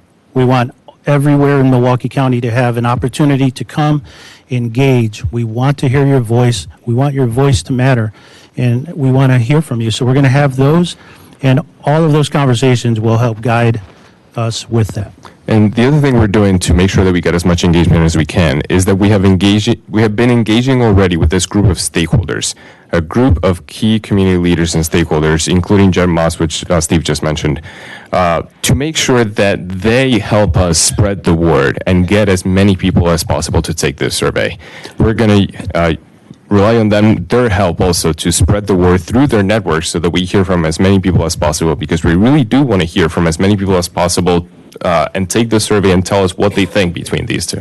Does that include school principals or MPS? Yes. Yes, MPS was at our stakeholder engagement meeting last Monday, so they are involved. We tried to be very expansive when it came to the community stakeholder engagement. And we tried to reach as many anyone who would have an interest in our system, we invited them there. Okay. Yep. All right. I see. Is that Mr. Brown?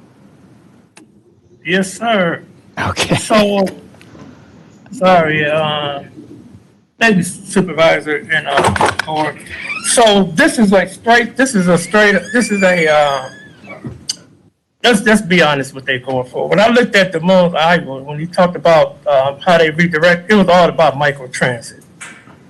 This is all about microtransit. This is about, they went from what I'm gathering from some of my information, they went from 27 routes, fixed routes, to 10 fixed routes, and they, microtransit program is set to take place with this program that they got going out there.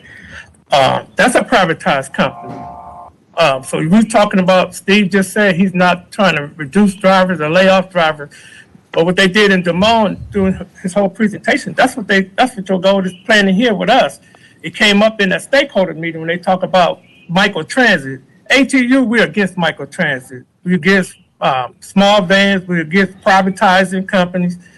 In our city, Milwaukee, throughout our city, we have Menominee Falls, we have Franklin, and we have Waukesha. That mostly kind of where our jobs at, and out in New Berlin. And so we had fixed routes that went out there. It was a lawsuit. I don't know if you guys remember back in 2012, but Micah had filed a lawsuit because our minority wasn't getting the opportunity to go out to jobs right there. They won that lawsuit. There was money given. There was routes created, but we didn't keep those routes going after that lawsuit money went out. I think he should, when he talk about you reach out to the stakeholders at that meeting, I was at that stakeholders meeting, and I feel like there wasn't enough minority out there to speak. I'm talking about it within the community. I know a lot of community organizations that could have been part of this stakeholder meeting. I don't hear anything on the African American radio talking about commercials, talking about what MCTS's plan is going forward. And also, I'm asking for a request of your audit on how you guys came up with this, with Jared and come up with the route planners and how you guys come forward. That you have to have some type of audit. So I want to see some type of audit going forward from this right here meeting. But I'm really against this. When you look at transportation, transit, when you talk about public moving people around, we're the safest when we move people. When you're talking about small van accidents are more higher and you get more injuries. So, listen, I'm against this. I'm against it. I'm against microtransit. I think it's just another attack on union jobs going forward. And I think we can find other ways. We're supposed to be looking at Waukesha coming into Milwaukee more. We're supposed to be looking at Kenosha. When you talk about dedicated transit funding, I don't see you guys putting the effort in going after dedicated funding. Yet we still waiting to go to Madison to have that conversation with them in Madison. And I still don't see MCTS doing that as far as that goes. What about our paratransit people? We represent paratransit as well. Paratransit, I get calls 2 or 3 times a day about the operators saying how they picking up people on vans, people missing their doctor's appointments, right? Because they have to pick up so many people this and forth. They running late. They don't have enough, the way they doing their schedule. And so what can be next for them? What can they use after that? They can use public transportation. They can use the bus system to get from point A to point B to get to their appointments on time. So I'm totally against the microtransit. I'm gonna stand forward with that. You didn't mention that a lot because their whole system in Des Moines, Iowa, was about microtransit. They went from 100 operators to between 75 to 80. And so we're here to keep jobs for people. We're here to move people around. What was the civil rights was for? Civil rights, when they passed that law for transit, it was to get people from point A to point B. If you put out a bus system that goes to jobs, eventually, if you market it right, people will get on those buses. and they'll get to the jobs if you do it the right way. We at your meeting, Jared, I hate to say it, but most of you guys, y'all focus on downtown Milwaukee. There's no jobs downtown Milwaukee for the urban community. We do factories. A lot of people don't want to work in the restaurants. And those type of jobs are for white collar jobs that comes into Milwaukee County to work, into downtown areas to work. It should be fair for us to go out to those areas too on the city buses. So that's my stand. All right. Can I expand on the microtransit? Yes, please. So microtransit is a service that is not very efficient in moving a lot of people. Like I was saying before, if a driver might only be able to do about 3 trips in an hour, maybe 4, so they can only move about 4 people per driver. So it's not very efficient in moving a lot of people, and I understand your concern. So it only works in places that are very, very low density, places where you would never expect to get high ridership. That's where on-demand service can work. And in Des Moines, that fit into a couple places in the outer parts.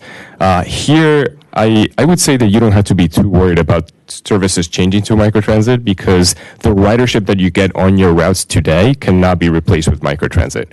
So even if you go for something towards coverage, I think it would be very unlikely to end up with microtransit service. It's still an option, and it could work in some places, but it's not going to work as well as it does in Des Moines, just because of the density here. Yeah, and just to talk about that microtransit, look at our paratransit system. Sorry about that. Look at our paratransit right now. Our paratransit is failing in Milwaukee County. Our paratransit, we hired out Transdev.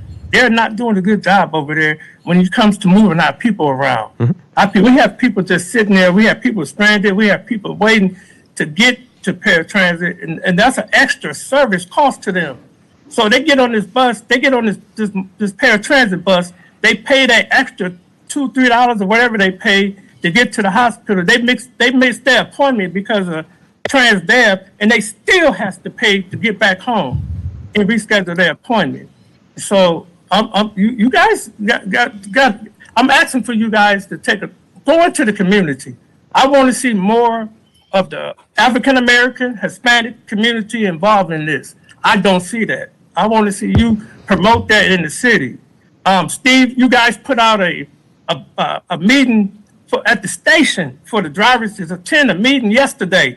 You put it out Sunday night at 1:00 in the morning for a meeting that's supposed to be held for Tuesday at 1 p.m. Is that fair to the operators to get online, to change the schedule, to get to a meeting? And you put it out on the table. I got it traveling down. I got it traveling on vacation for operators at midnight. So it seems like you're rushing this. And I'm asking the county for it. We all took this job to protect our constituents. We took this job to protect the county of Milwaukee. Okay. This money that's coming in here for Milwaukee County is to get people from point A to point B. My former president, Shorty, just told you about the deal that they made with the paratransit. They took 2 service and put it into 1. And we told them back then it wasn't going to work. We went with MCTS Next. We told them about MCTS Next. That's what started this road to go down. We told them that wasn't going to work. It didn't work. So now we're here again. Hey, listen, this right here, we should be focused on getting people from point A to point B. We're supposed to take care of our paratransit people. We're supposed to get the blinds to work. And the way you guys are doing it is not to me, it's not fitting in the direction that I think it should be going.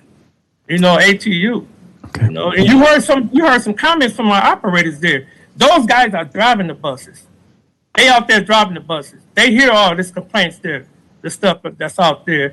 And I want you guys to schedule people. When MCTS was #1, those scheduled people that like Jesus them, they went out there and rode the routes. They went out there and seen it firsthand. They listened to the people. I don't see you guys doing that. You guys using social media.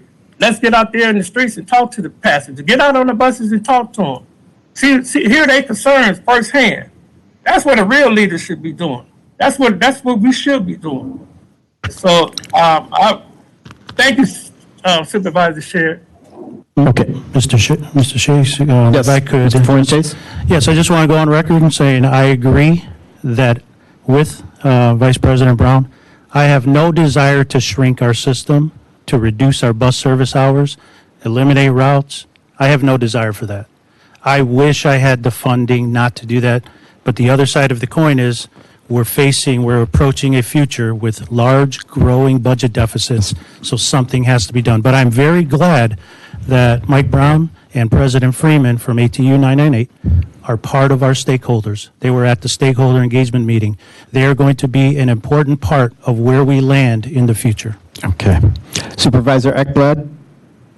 Yeah, Mr. Chair, I hope, Vice President Brown and the others who've spoken know the respect that I hold for not just their feedback, but also the topics they've raised. We are on hour 4 and item 4 on this agenda. Is it respectful to request a speaking clock for folks so that I know paratransit's been discussed a lot in these comments. There is a paratransit item on this agenda, and I see folks in the crowd waiting very patiently for their turn to speak, I believe, in public. Okay. All right.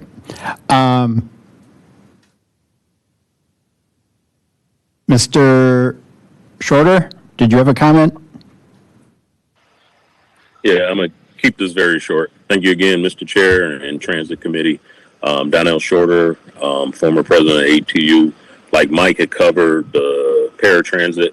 I just want to make sure if we do microtransit, it has to be at a cost savings. Like I said, we're one of the lowest cost transit agencies in the country per mile. And that's because of the service our operators are doing and excellent repairs our mechanics are doing. We're just over $8 a mile. No one else in the region compares to it. When you look at Minnesota, CTA, nobody else compares to that.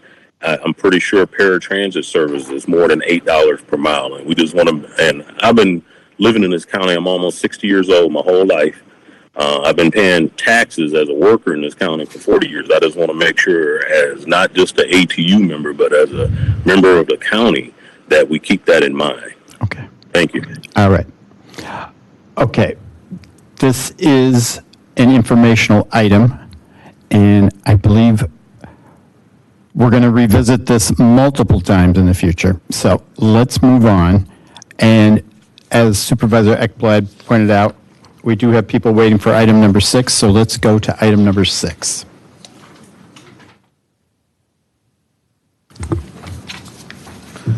Item 6, from the President and Chief Executive Officer, Milwaukee County Transit System, providing an informational report regarding transit, paratransit-related matters responsive to or within the 2026 adopted budget. This item is informational only unless otherwise directed by the committee.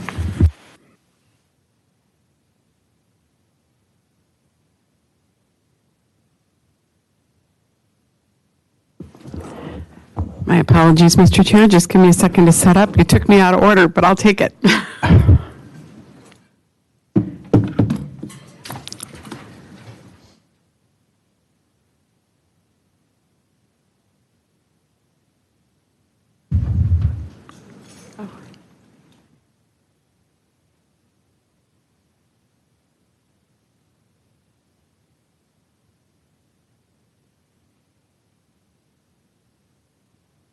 I'm having issues getting the PowerPoint up, but I will introduce myself first, and hopefully the PowerPoint will come up shortly.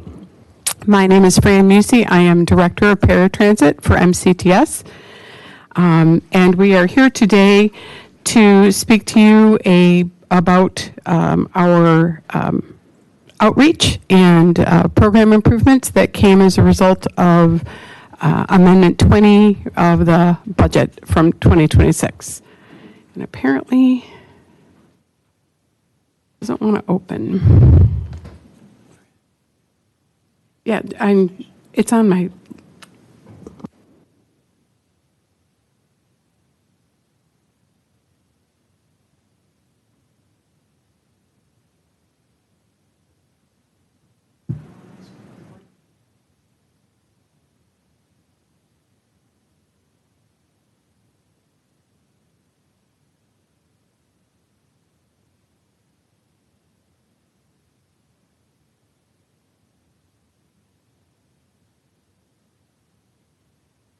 apparently my computer's lost connectivity to the network, so I'm having trouble getting the PowerPoint up.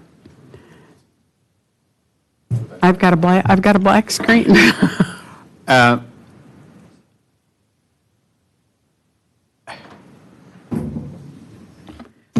It was.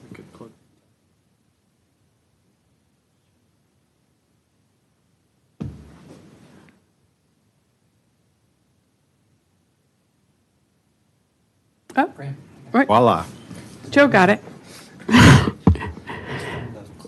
Thank you, Director Lamers. Thank you. Okay, so we are here today to provide this update as requested and laid out through the budget. Go ahead to the first slide, Joe.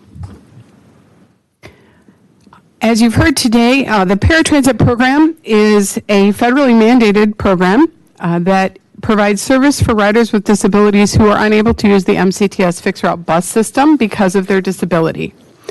By federal law, our program operates the same hours and days of the week as fixed route bus service. Trip duration on a paratransit trip should be comparable to the time needed to make the same trip on a fixed route bus. So if I'm going from the courthouse to Southridge on paratransit, it should take me just about that same amount of time as it would on a bus. Rides are scheduled from 1 to 7 days before travel, and there is no allowed prioritization of trip purpose. So what that means is a trip to visit your sister or a trip to the movies has the same value and the same importance as a trip to work or the doctor. In paratransit, your trip is considered on time if the van arrives within the acceptable pickup window. In Milwaukee County, that is 0 to 30 minutes from the pickup time. If your requested pickup time is 9 a.m., the van is on time if it arrives between 9 and 9:30. I do want to make reference, there was a question earlier about contract. We do have a 7-year contract with Transdev. That is not unusual in our industry. The previous contract to this was actually an 8-year contract, so we did come down in that. Often those contracts, part of what dictates the length of those contracts are the capital depreciation of vehicles and things like that. So if you make a contract that's too short, you're contracting with an outside provider to provide vehicles. It can limit who might bid on that contract if they don't have enough time to recoup the depreciation of buildings and vehicles and things of that nature. So a 7-year contract is not unusual. Thanks. So in Milwaukee County, we do comply with all of those federal ADA requirements while also exceeding those standards for in many areas, providing broader access, better affordability, and service beyond those basic requirements. As was mentioned earlier, Milwaukee County provides border-to-border service within the county. So from Franklin all the way to the north end, all the way from the lake to 124th Street, we provide paratransit service. The federal required level of paratransit is only 3/4 of a mile around a fixed route bus. So here in Milwaukee County, we have traditionally provided far more service over a far larger service area than what is required by federal law.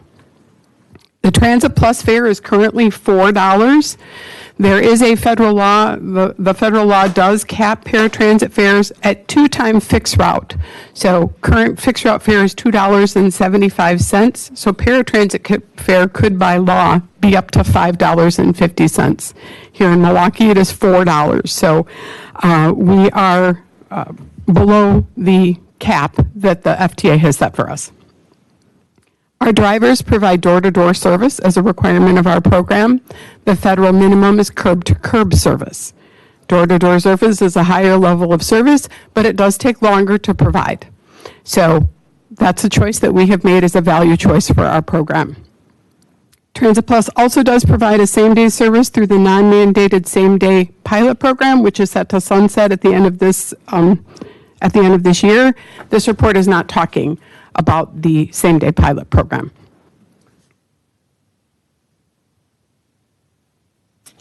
So our task given to me by you was that MCTS, in collaboration with the Department of Transportation and with input from paratransit riders and from advocacy organizations, shall evaluate current operations and recommend strategies to improve the rider experience, focusing on reliability, accessibility, timeliness, and overall customer satisfaction. In order to take that task in hand, we did several things. The first one was public input through a variety of methods. We held public meetings in April to get input from members of the community. Meetings were held at varied times throughout and locations throughout the county to help maximize opportunity for participation. Those who could not participate were provided with a link that they could provide feedback online, and we did have people take advantage of that link. Information about these meetings was posted on the vans through our network, through Independence First and through our network of advocates, so that they were able to share that out with all of their members as well. And also on our website and other publications, social media, things of that nature. MCTS staff at these served as facilitators at these meetings. It was not us talking to people, it was us asking people questions. Both of you supervisors who are here in the room with me today were there at those meetings, so you know what I'm talking about. They were a roundtable meeting, and MCTS staff were facilitators. We had about 30 people arrive in person at those various meetings, and then we got about 14 online responses to that. Joe, would you skip to the next one? And then I'll come back to this. Thank you. The public input also, we looked at our customer satisfaction survey that was done in 2025. That had about 250 customer responses to that survey. And the feedback across this and everything else that we're getting is pretty consistent. You can see an excerpt there from our survey. The most important thing to our riders was on-time performance, followed by real-time information and trip scheduling. Go ahead, Joe, go back. In addition to those formal asks, we get feedback from our riders every day, all day long. We get phone calls, we get emails, and then every rider has the opportunity who is using our My Transit Manager app through TransDev. There are about 815 riders who use that app currently. They have the opportunity to rate every ride at the end of each trip, and we follow up on that feedback. So you will see, here's an example of a day. There are some 1s and 2s, and there are lots of 5s. So we also take complaints over the phone. As I mentioned, on our complaints, overall what we're hearing is on-time pickups, late appointment drop-offs, ride duration. These are the things that people are complaining about, which is not news to me. Thank you. I'm going to go to the next slide. So, key takeaways. In general, most riders are actually satisfied with the service they receive from paratransit. By and large, those ratings on My Transit Manager are 4s and 5s. But we all know there's some really important work that needs to be done on paratransit, and we are working and striving every day to do that. Those comments, those feedbacks kind of fell into two big buckets for us. One was the scheduling, routing, and on-time performance, and the other was an improved rider experience. So I'd like to start with the on-time performance. Riders are asking for more efficient scheduling and routing. We hear regularly about people that get a scenic tour of Milwaukee County when they're riding on our service, and we need to make that stop. More timely pickups and appointment drop-offs. People have appointments. They are very, very important to them, and we need to prioritize as much as we can't prioritize medical trips, but we can make sure that appointment drop-offs are prioritized. Riders can either designate a pickup time or an appointment time, and if they say they have an appointment time, then we can schedule to that appointment time. So we need to do a better job of making sure people are getting to their appointments when they say they need to. Improve communication on ride status. Your ride's coming soon is not a good enough answer. Ability to independently schedule and manage rides, and then drivers who know where they're going and can get around the city. The map in our current scheduling software is from 2010. If you've looked at Milwaukee County, the street network in Milwaukee County has changed pretty significantly in the last 16 years, and that's part of what's inhibiting drivers' ability to get where they need to go. On the rider experience side, customers are asking for friendly staff who are knowledgeable about serving riders with disabilities, staff who are polite and can answer their questions, a reduction of radio noise and professional radio communication. They're hearing conversations between the dispatchers and the drivers, and hearing things that they shouldn't hear and don't want to hear. Drivers who read customer service notes and provide consistent door-to-door service. Many of our riders have a note about where to be picked up at their home. Some of them need an alley pickup. Some of them need special assistance paying their fare or whatever it might be. Those notes are in our system. However, drivers aren't seeing them. Drivers aren't following through with those instructions that are coming through on those notes. So riders are asking for a better way for drivers to know how to serve them the best that they can. And then drivers who are happy with their work and schedule. Riders have told us that they are riding on vans. They hear a dispatcher call them and ask somebody to work late, which under TransDev's contract with Local 998, they can hold a driver over up to 1 hour after their end of their work day. And as you can imagine, that's not necessarily often a positive situation. And so working on creating a better work environment for those drivers is important to the success of our program. So what are we doing to fix these issues? There are a couple of them. There are a lot of them. I've highlighted a few of them in my PowerPoint here, but the report does give a more complete rundown. We've updated our contract with TransDev. We signed a contract amendment with them in May of this year that has stronger LDs for performance below our standards. One of them is liquidated damage with result to stranded riders. If a rider is waiting more than a certain amount of time past their pickup point, there is a liquidated damage directly associated with that. So in order to help us compel our provider to make sure that they are prioritizing getting people picked up so that we're not waiting hours for service. We are also working with TransDev to implement a new scheduling software. TransDev and Transit Plus have been talking to software providers for the last several months, and TransDev has contracted with Spare Labs to provide new scheduling software. Spare has been used at multiple transit agencies across the country now.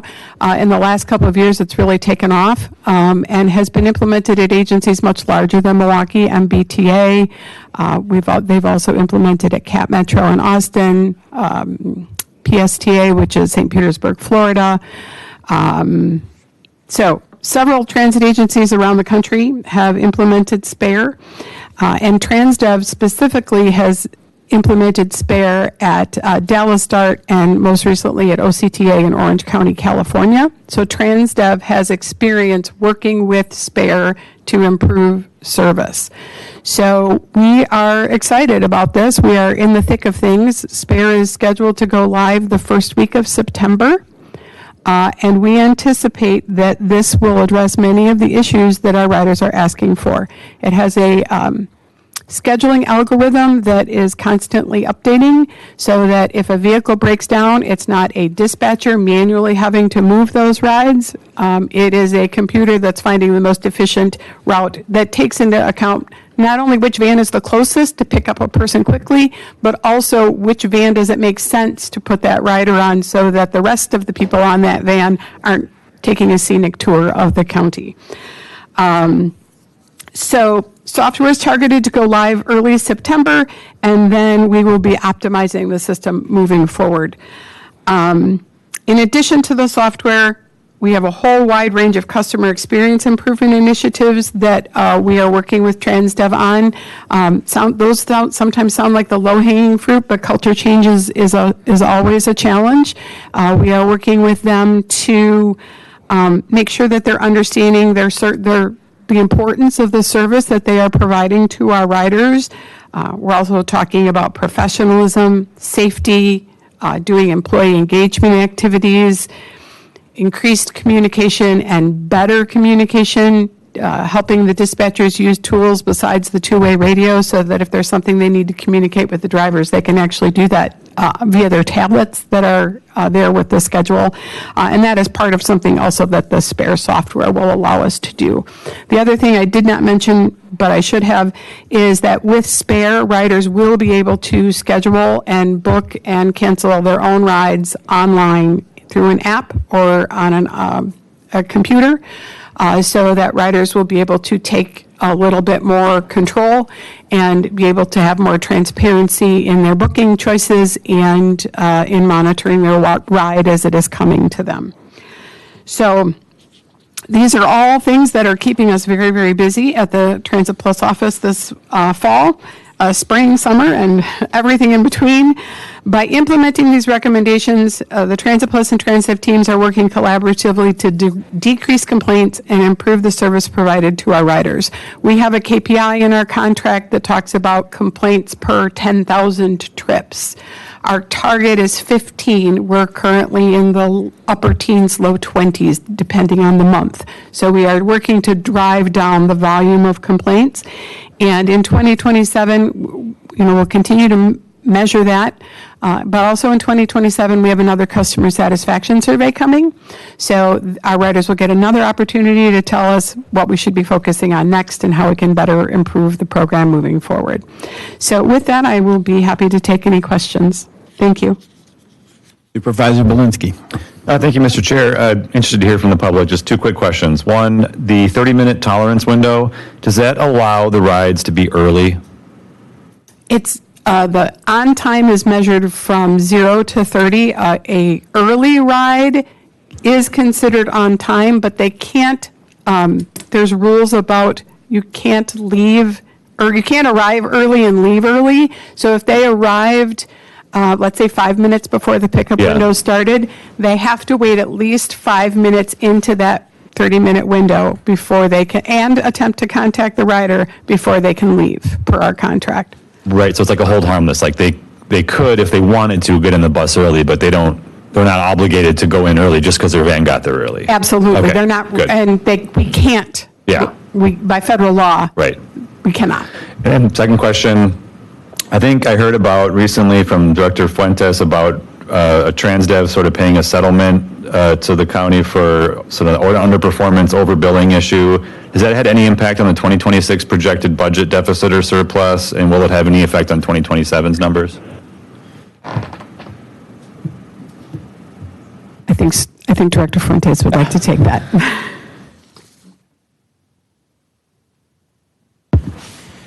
Thank you for the question, Supervisor Belinsky. So the amended contract with TransDev, it's going to essentially help us realize a positive of $1.9 million. And it's not necessarily a payback on their part, it's us not having to pay out invoices that we disputed. Sure. And so that money was held over. It was part of the budget going from last year to this year, but because of the timing, that's going to help impact us positively next year. Okay, that answers my question. Thank you. Okay. All right, Supervisor Ekblad. Thank you, Mr. Chair. I need to ask to be excused for the balance of the meeting. All right, you're excused. Any other members of the committee have questions? No. All right. Well, Kevin Myers and Rebecca Rabatin have been waiting very patiently. Please come forward.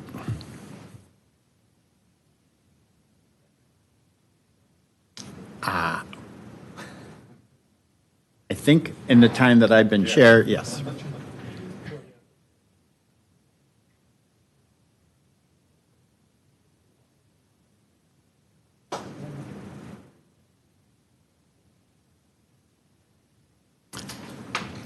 Can somebody help Mr. Myers with his, Yeah, just a moment. I got to Okay. get my notes here.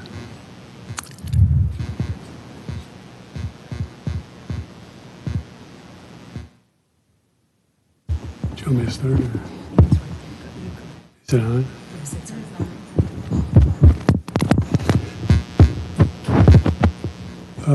Good morning, Mr. Supervisor Shea and the other county supervisors that are here. My name is Kevin Myers, and I'm a member of the Same-Day Pilot Program Task Force and also a co-chair of the Transportation Advocacy Team at Independence First. I thank you very much for allowing me to speak today. And I also thank Fran Musi for the presentation she gave on the improvements that Transit Plus is going to make. I and other advocates strongly feel that the change to that new scheduling software is going to help TransDev to improve their KPIs, such as the on-time performance, productivity, and the long durations. Now, it's a good idea to give the monetary gifts to the drivers or the staff for going on beyond and above their normal responsibilities. We feel, though, that maybe a financial gift should also be included, because we probably know that money talks louder than monetary. So we think that'd be a good idea to add that. Now, I'm sure we all know that identity theft is a big issue in this country. Currently, Transit Plus uses the Social Security number to obtain the eligibility of a rider that uses Medicaid. I talked to 8 to 10 different cities, counties in the state of Wisconsin that use have a paratransit van service. None of them use the Social Security number. They all use the Medicaid number to find out that eligibility. I feel that Transit Plus should stop using the Social Security number and just use the Medicaid number to obtain that Medicaid eligibility. I worked in IT for over 20 years as an application senior developer with Northwestern Mutual, which is now Metavante, which is FIS, and then Northwestern Mutual. So with my knowledge in computers, I do realize that it is fairly feasible to make that change. Some of it might be procedural, some might be database related. I'm not going to get too technical on it. So I think it's something that really should be done, because we don't need information on a system that really doesn't use, especially the Social Security number. Thanks very much. Good afternoon again. My name's Becky Robatin, co-chair of Independence First's Transportation Advocacy Team, and also a paratransit same-day task force member. I just wanted to make a correction on something Kevin said. Sorry, Kevin. But right now, it's written that those drivers that earn merits, they get shirts or pins, and we think that maybe a monetary gift might be even a better incentive as well.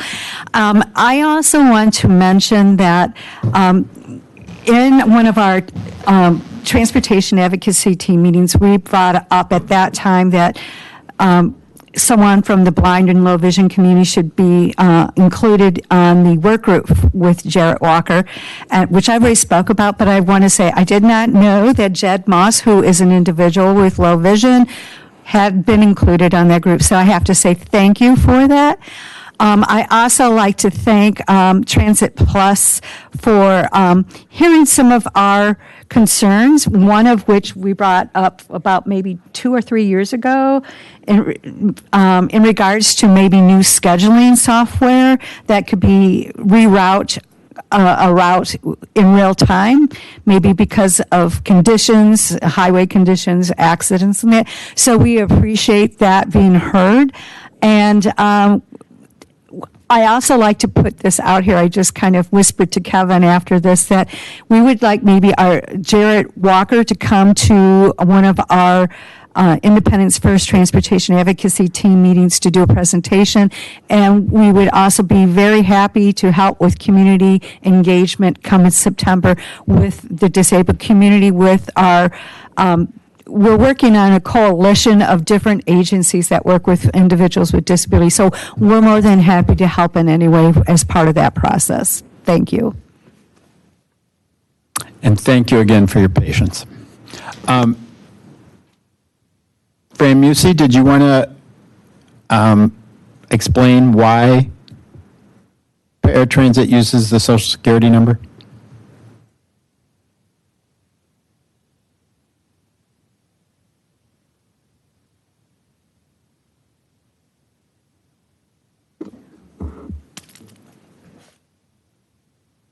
Thank you, Supervisor. Can you hear me? So the Social Security numbers are used because MCTS is a quasi-governmental instrumentality, does not have access to the Medicaid records because that's a county and a state function that transit does not have access to. So in order to be able to find out who is on Medicaid, there is a there's a process by which MCTS we store the Social Security numbers. We pull the Social Security numbers in an encrypted format that goes to Milwaukee County. Milwaukee County takes those encrypted, that file that is literally just numbers, through some process on the Milwaukee County side that provides us back with a client ID number and their Medicaid number and their Medicaid eligibility dates. And then that is put into our system so that we know who is eligible for Medicaid services because that impacts the agency fare collection for MCTS and Transit Plus.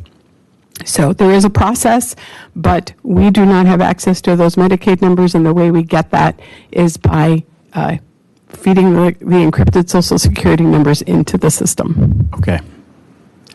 Supervisor Belinsky. Thank you, Mr. Chair. So do the riders have access to the Medicaid number? They don't provide it to us. And the eligibility changes every month. So we have to have a way to keep up with that.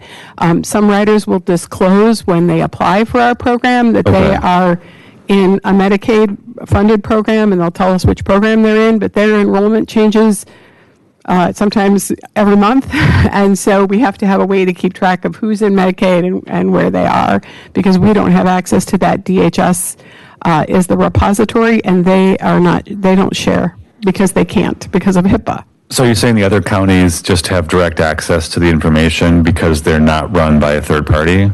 Yeah, there's no quasi-governmental, yes. But isn't Waukesha Transit now run by TransDev? But it's not their it's managed by the city or county of Waukesha, by the governmental entity, so they have access to those things. Okay. And the agency fare in Waukesha, which they don't collect, is a much smaller dollar amount. In Milwaukee County, if we did not collect our agency fare, we would be in a very serious hole, even more than we currently are. Okay. Mr. Myers, did you want to? Yeah. No, please come forward to the microphone.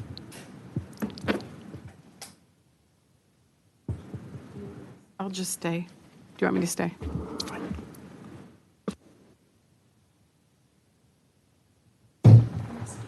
Sorry. With that research that I did, talking to the various cities and counties, they told me they get the Medicaid number. You know, the client fills out the form, they ask for the Medicaid number, they take that Medicaid number and they contact Forward Health. That's where they get the eligibility if somebody's eligible for Medicaid or not. That was my understanding. And I would think Transit Plus could possibly do the same thing. We don't have access to the Forward Health system. They won't give the transit agency access to Forward Health. It's only given to DHHS. It is not given to the transit agency. But the transit agencies that I talked to didn't tell me they had to go to DHS. I don't know how they were set up, but here I cannot get to Forward Health. If I could, I would, but I can't. I haven't been able to. I wonder if some kind of analysis should be done, because putting a Social Security number out on a system when it really doesn't need to be needed, if you could get away with using the Medicaid number, I think that would be better than using the Social Security number. I understand, and we are very, very careful about masking all of those Social Security numbers and keeping things as confidential as we can possibly do because of I understand the importance of that. We have had several security, I don't know what the word is, through our IT systems, attempted security breaches on our side, trying to poke holes in our security to make sure that we are as safe as we can possibly be. And we have passed those I don't know what you call them. I'm not the IT person, but those like, they do like test infiltrations. They try and break your system, and they have not been able to do that. I don't, again, but we do mask them, we do encrypt them, but that's where it lies. If a person refuses to give us their social security number, we can't force them to, but the problem is that if we don't do it as a system, we will not be able to collect the agency fare that is critical to keep us functioning. So besides the Medicaid number, what else do you need it for? Just the Medicaid number. I need to get the Medicaid number and the eligibility to and from dates that are current. So could it either be done where you do some analysis to find out if you can call directly through to Network Health or Forward Health? It could be done an automatic shot through the computer system, to their computer system, and they'll send you back the data if they're eligible or not. Okay. Or could you just ask each client, do you want your social security number on our system? And they don't, wipe it out. And if a client doesn't give us their social security number, we don't push it. If they leave it blank on the form, we don't ask them for it. Okay. But at the same time, I have tried to work for an automated program to get those Medicaid numbers, and I have not yet been successful in being able to do that from the state. All right. Well, thank you very much. Thank you.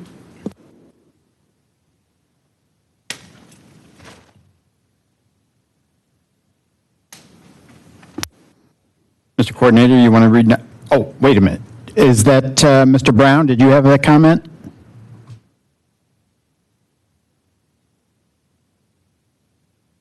Apparently. Yes. Hello. Sorry about that, Chair. I just want to point out about TransDev, about the ridership stuff that can be solved. We have, as you know, the scheduling department is part of the union, ATU. And so when we talk to the scheduling department to help get some of these people from point A to point B, TransDev got about 20 operators that starts about 3 a.m. And they don't need that service, that many people for that daytime service. They need people around 6 a.m., 8 a.m., and 10 a.m., and they got a lot of split shifts that they going on. So that's going to be the confusing part to help get riders from point A to point B. And also a cost savings. I guess since they started the split shift, there's been most drivers getting forced that 1 hour. That's a lot of overtime that's been paid out that they can save money and get people from point A to point B. So when Fran talked about that, it's a new software company, maybe that'll help out more. But now, as a temporary fix, we should go away with those split services because it's not doing them any good. I talk to riders every day, and it's been a headache. They just sitting out there, and then they get forced at the end. So I just wanted to bring that up. All right. All right. Mr. Coordinator, you want to read item 5?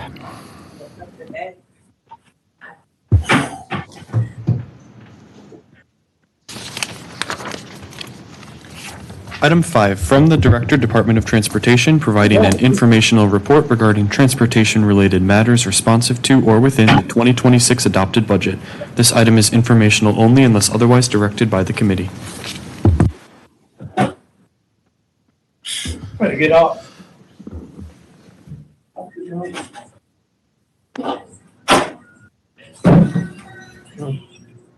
Mr. Brown, if you could mute. Yeah, thank you. Good afternoon. Joe Lamers, Director of the Milwaukee County Department of Transportation. I'm here to provide an informational report regarding MCTS financial issues. The report is heavily geared around surrounding to Budget Amendment 6, which was requested by the board within the adopted budget to provide information regarding vehicle registration fees. The report also touches on Budget Amendment 1 regarding transit advocacy, and it also provides some background on MCTS fiscal related issues that have us in the situation of considering these types of issues.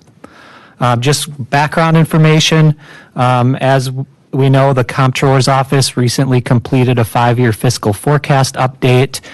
Within that forecast, they provided a transit-specific forecast that projected MCTS will be faced with a budget gap of $15.7 million in 2027, growing to $37.1 million by 2031. The gap in 2027 is the most significant gap of all those years, given that COVID funding is scheduled to be fully spent down, and that creates a particular fiscal cliff. But even beyond then, MCTS does not have a dedicated and sustainable source of funding that grows with inflation. So each year, as expenditures increase, there are really no revenues that go along with those increases, and it creates an increasing gap every year. So some of the further background information, fiscal challenges in MCTS, we received $192 million of COVID relief funding specifically for MCTS that has helped the transit system to sustain service levels between 2020 to 2025. 2026, we started to see some reduction, and without additional funding, we anticipate further reductions would be needed in 2027. The major sources of funding for MCTS are all projected to remain flat. These are state aids, tax levy, local funds that the financial forecast model assumes will all remain flat. And again, these are more than 80% of MCTS's revenue budget. The forecast projects about 0.7% of a fare box revenue increase per year. That's just an estimate. The actual amount is adjusted yearly based on actual experience compared to budget and trends. We're seeing other direct revenues in MCTS potentially declining by about $2 million that related specifically to revenues received by the state of Wisconsin, grant funding pertaining to I-94 mitigation funding. That number is subject to change, but those are not permanent funds. MCTS, one of the only major transit agencies in the country without a dedicated source of funding that increases with inflation. By that means, receiving a dedicated source such as a tax or some other form that's specifically for the agency that grows with inflation. MCTS does not have any such source of funds. Overall, in the forecast, revenues are projected to decline by about $1 million from $183.9 million in 2027 to $182.9 million in 2031, while expenditures are projected to grow by, I would say, a very modest amount from 1.4 to 1.8% per year, not even reflecting the full amount of inflation. Just want to highlight the state funding issue that President Fuentes spoke about before, but this is a chart in the presentation. It just shows, the blue line shows where our state aid funding has been for transit. Dating back to 2010, you can see that line has been basically flat with a large reduction in 2022 and some smaller reductions along the way. If we had actually received funding for inflation, that's the orange line there, by 2026, that creates about a $35 million gap in transit. I would say this is the most major funding issue and challenge that MCTS has faced. This is the largest funding source to support its system, and it just does not grow with inflation. And then wanted to just show the history of what Milwaukee County has done to address this issue, because I believe the county has taken very significant action on its part to make up for the shortfall in funding that we receive from the state. I just wanted to highlight that. In addition to the federal relief funds, which were temporary to plug budget holes, the county did implement a $30 vehicle registration fee in 2017, which generates about $17 million a year. The VRF now is currently 100% allocated to sustaining transit operations. When it was initially implemented, it went towards transit operations as well as transit capital, transportation services capital, which is for our county trunkways, and it also supported highway maintenance operations. The county has shifted this funding source entirely to transit over the years to address the funding gaps that we have, which can be to the detriment of other service areas. MCTS tax levy increased by over $16 million in 2024 and about $3.8 million in 2026. So despite all the fiscal challenges Milwaukee County has faced over these years, the county has found ways to dedicate increases in tax levy to transit. The county, MCTS has become increasingly reliant on federal 5307 funding for operations. These funds are dedicated from the federal government for transit support. They typically and often are geared towards supporting capital infrastructure needs.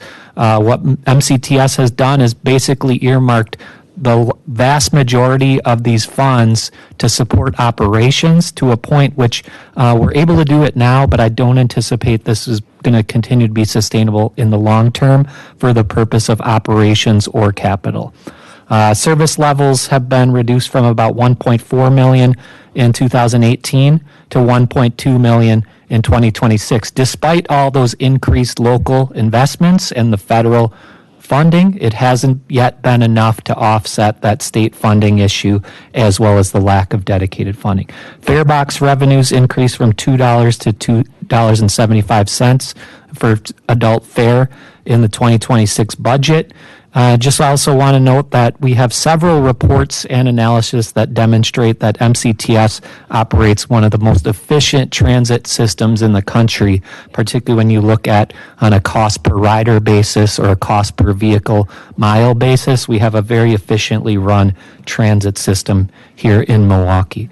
And this is just to illustrate the local funding that's been dedicated to transit. So the chart here shows the blue portion of that chart is tax levy, and the orange is vehicle registration fee funding. This is to illustrate that Milwaukee County has found a way to increase its local resources to transit despite all of the challenges that it has, because we all have the goal to sustain transit service to the best of our ability with the funding we have. So overall, during that time period, local funding to MCTS increased by $23.7 million, or 106% since 2016, at the same time that our state mass transit aid has been basically flat with some reduction.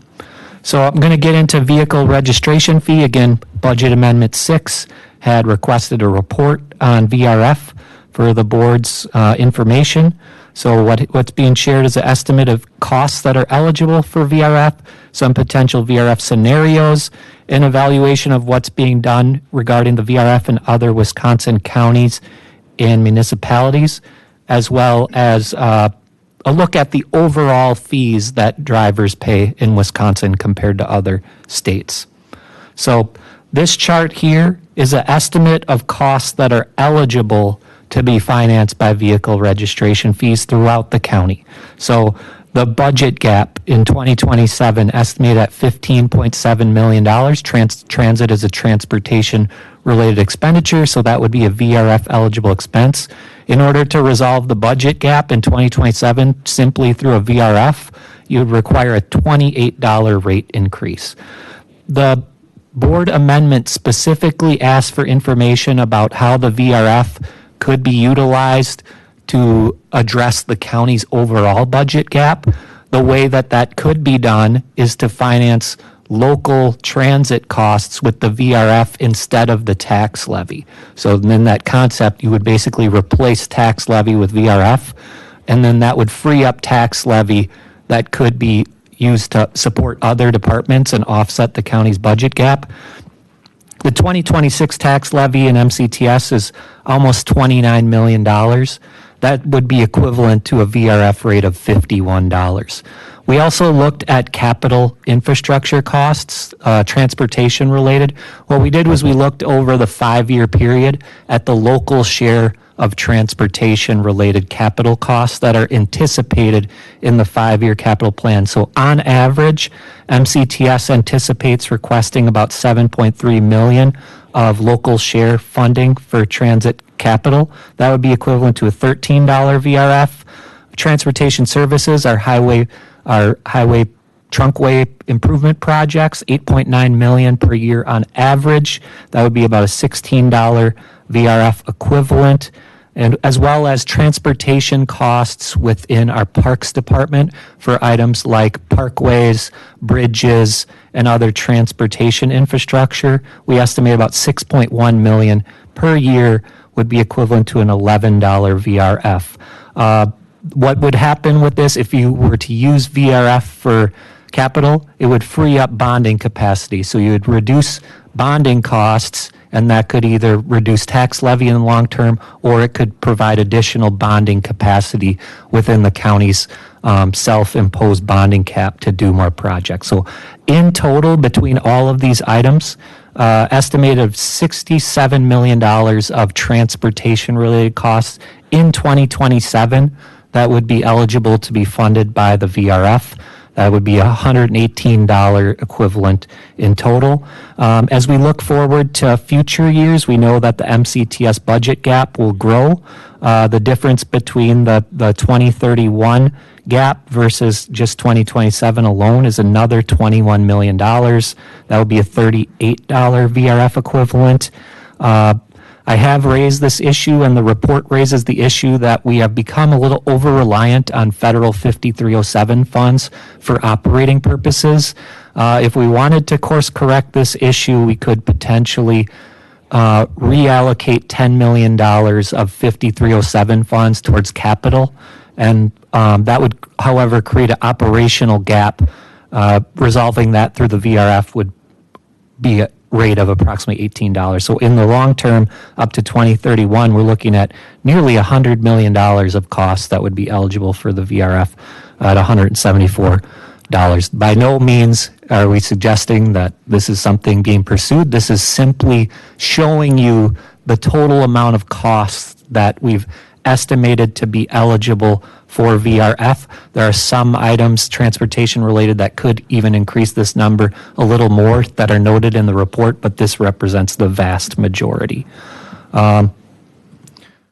So with that, certainly would not be looking at anything approaching a $174 VRF increase, but just wanted to show some possible scenarios on a sliding scale, noting that the local government may choose to enact a rate that it determines appropriate, provided that it's for transportation eligible costs. So we estimate, based on the recent collection of about $17 million per the existing $30 VRF, every $1 increase could bring in additional revenue of close to $566,000. There's some other points of reference on this chart. We have not increased the VRF for inflation since it was implemented. We estimated what the impact of that has been, similar to how we talked about how our state aids haven't increased with inflation and how that has affected us. Similarly, if the VRF had been increased for inflation since it was first implemented in 2017, it would be about $11 higher than it is now, and that would bring in an additional $6 million per year.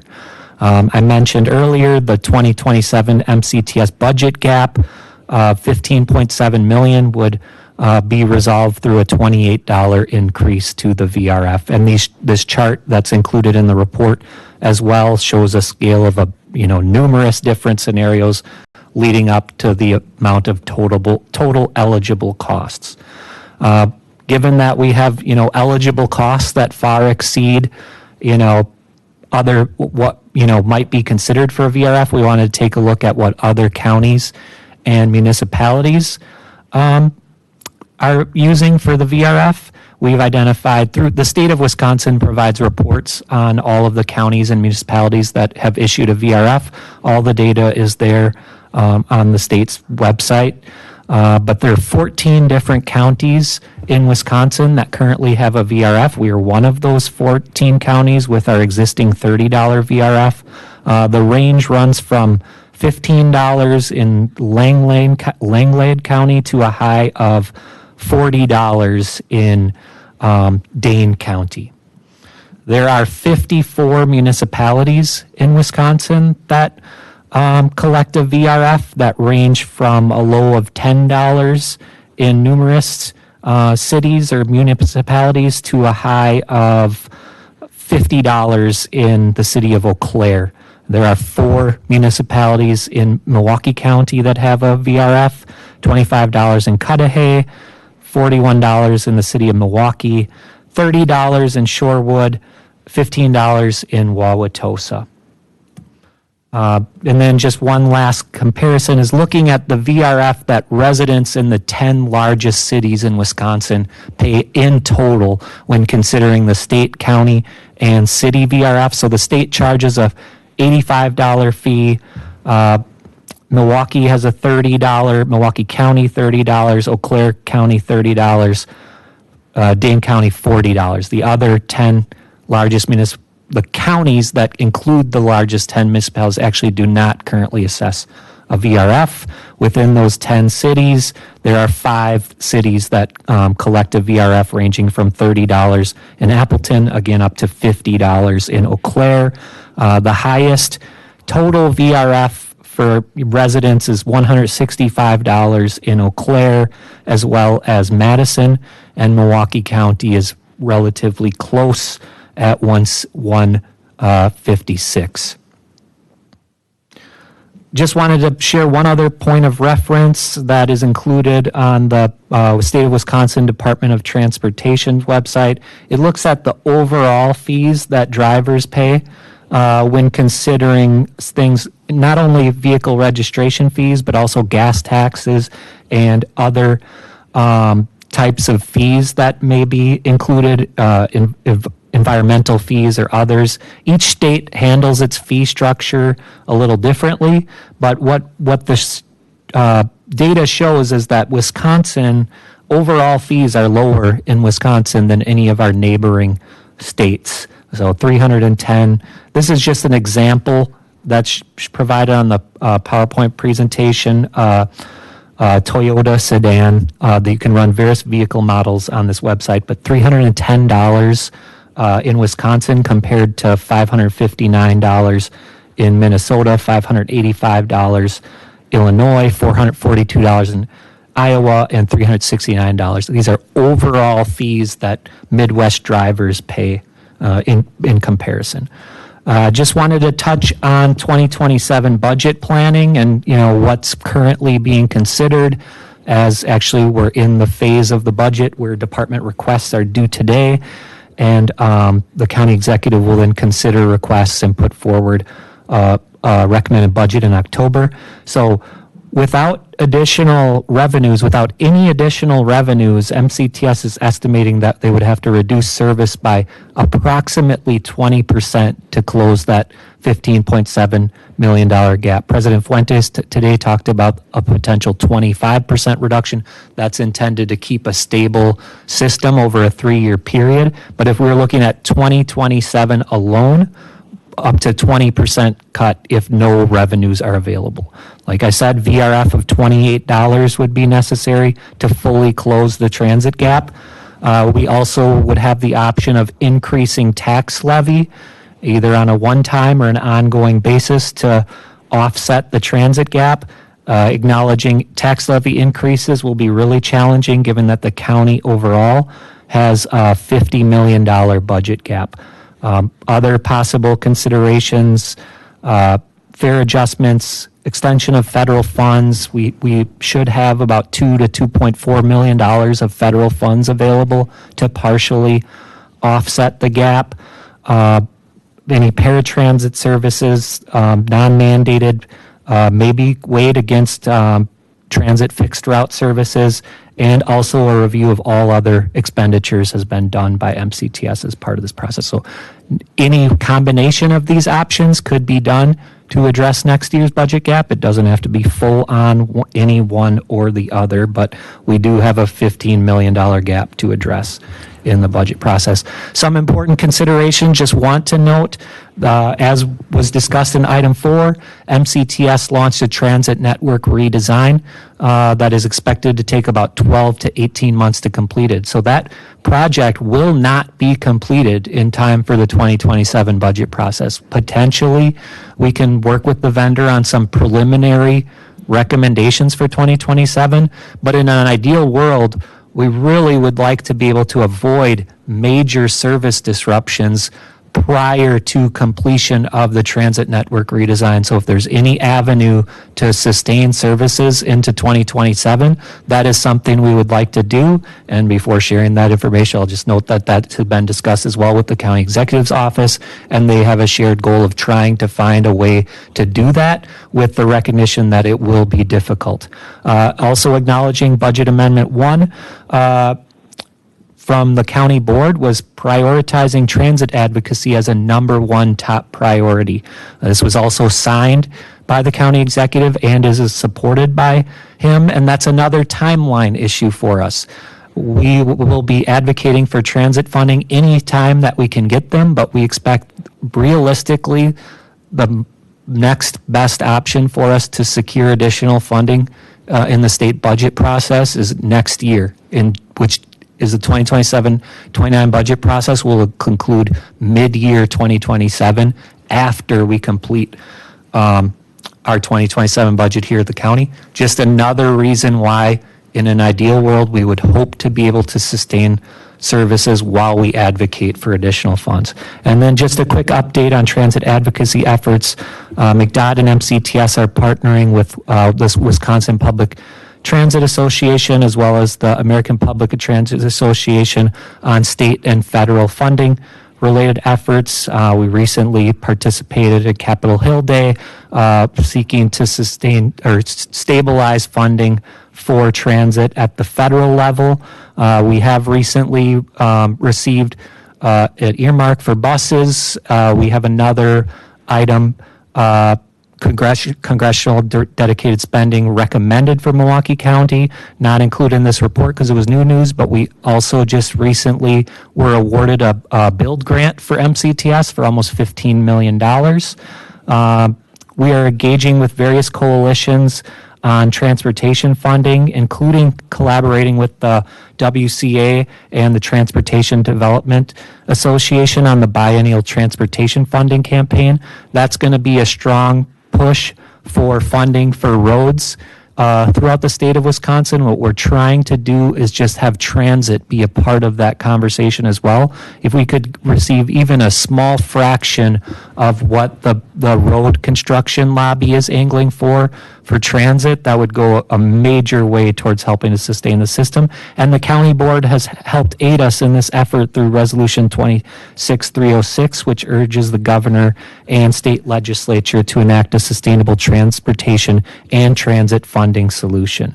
We have working groups right now between SBP, Government Affairs, McDOT, MCTS, working on communication, advocacy, and data pertaining to transit, helping us build our case for funding. We worked with Sewer PAC recently on the value of Milwaukee County Transit report, which was submitted and shared with TNT last cycle, shows that MCTS provides an economic benefit of close to $350 million a year on items just like environmental impacts, reduced transportation costs, and other savings. We are partnering with Transit is Milwaukee, which is a grassroots advocacy coalition launched by Mobile SE. We participated in some of those events, and we have people on as part in McDOT and MCTS as active parts of that coalition. As well as we're working through this transit network redesign, which will include engagement with the county board and other key stakeholders throughout the process. That part of that whole effort is educating people on our transit funding issues, and we're through that effort. We're building our coalition along the way. If we don't have to reduce service by the 25% that was discussed, that is a goal that we all share. That effort is just planning for what may be necessary in the future if we don't receive funding. So with that, that shares the information that was requested in Amendment 6 as well as some other information regarding transit finances, and happy to take questions if there are any. Supervisor Belinsky. Thank you, Mr. Chair. So Is all the revenue, earlier the comptroller's report, they mentioned that the passenger revenues weren't really included in the budget narrative, but in the 5-year forecast here, it looks like passenger revenues are included, but are the other contracted revenues included, like the UWM U-Pass and other things? Those are all included in that 5-year forecast? Absolutely, yes. Okay. They're That's all very part of helpful. the revenues that the agency collects. And you mentioned the build grant. Does that play into any of these projected deficits yet, or has that not been taken into account yet? I know some of that was capital, but it was cash funded, so. So this is focused more so on the operating budget, and what the build grant will do is offset our local share capital needs. So there's some savings there. This report didn't really reflect that, especially in the part where we estimate MCTS costs, capital costs that could be eligible for VRF. That number would go down slightly because of the build grant, but not by a dramatic amount because it's a 5-year average being looked at. But that build grant will not affect our operating gap, unfortunately. Yeah. Yeah, I mean, the way I look at our county budget right now, it's almost like we're in one of those movies where you're like hanging at the edge of a cliff and like you got your 10 fingers there. And like right now we're trying to wait till next June for the next state budget to like see how many fingers can we keep on the cliff before we fall. And like, so I really appreciate you mentioning that, we don't want to reduce service as much as possible if we can hang on for just another 6 months. I guess I think that would also probably apply to like any giant investments that we should probably hang on for 6 months. But I guess I'm curious: is the county executive looking at including some sort of VRF in the 2027 budget, or is it going to be relying on supervisors to do that? I don't have any indication from the county exec on VRF for 2027. We do not want to go down the path of reducing service by 20%. I don't have a conclusive answer on VRF. Okay. Other members, any questions? Seeing none. Thank you. Thank you. Okay. Item 7. Item 7, from the Director, Office of Economic Inclusion, Department of Administrative Services, providing an informational report regarding participation and departmental waivers of Milwaukee County's Targeted Business Enterprise Program and federally funded projects relative to disadvantaged business enterprises and airport concession disadvantaged business enterprises. This file is also considered by the Committee on Community, Environment, and Economic Development and is informational only unless otherwise directed by the committee. Good morning, Mr. Chair, Supervisors. Lamont Robinson, Director of the Office of Economic Inclusion, sharing this informational report related to small business participation for the month of April and the first 4 months of 2026. So we'll just jump right into it. I hope my laptop lasts because it's on its last bit of juice here. So for the month of April, our office came across roughly, let's go back up, almost $25 million worth of contracts that were approved. Approximately 11.8 was deemed eligible for small business participation. Of that amount, keeps doing that. Roughly 2.8 million was was awarded to those certified firms, representing 23.93% of those eligible contract dollars and 11.3.5% of total contract dollars awarded for the month of April. When we look at the breakdown for April for how that $2.8 million was allocated, we show a huge jump for black-owned firms. About $2.1 million was awarded to those firms in the month of April. Still about another $400,000 awarded to other small businesses. And then you can just kind of see how the further breakdown of how that $2.8 million was allocated for April. And when we look at the first 4 months of the year, again, we show how that breakdown looks, and roughly $10.8 million was awarded to those certified firms for the month of April. I don't have the slide to show, but we're approximately $500,000 shy of awarded contracts from what we had in 2025. Again, remembering that in 2025, we still had access to DBE contracts and those dollars. We're currently in 2026. We don't have access to those dollars just yet. So, being, roughly $500,000 shy without any participation or achievement that can be, or that has been incurred from those federal dollars, again, speaks to, how small businesses are performing. Again, there's always room to do better, but knowing that we had a significant program like that we haven't been able to haven't had access to include the participation and roughly be about 5% of where we were last year. Again, it is a testament to what our small businesses are doing and what that inclusion looks like on the prime side as well. And so with that, I will end my informational report and happy to take any comments or questions. Supervisors, any questions? Seeing none, thank you. Thank you. Mr. Coordinator, item 8. Item 8, e-comments submitted to the Committee on Transportation and Transit via the County Legislative Information Center click. And Mr. Vice Chair, I believe we did have some comments. We have an e-comment that will be appended and added to the file. Okay, thank you. All right. I believe we're done here.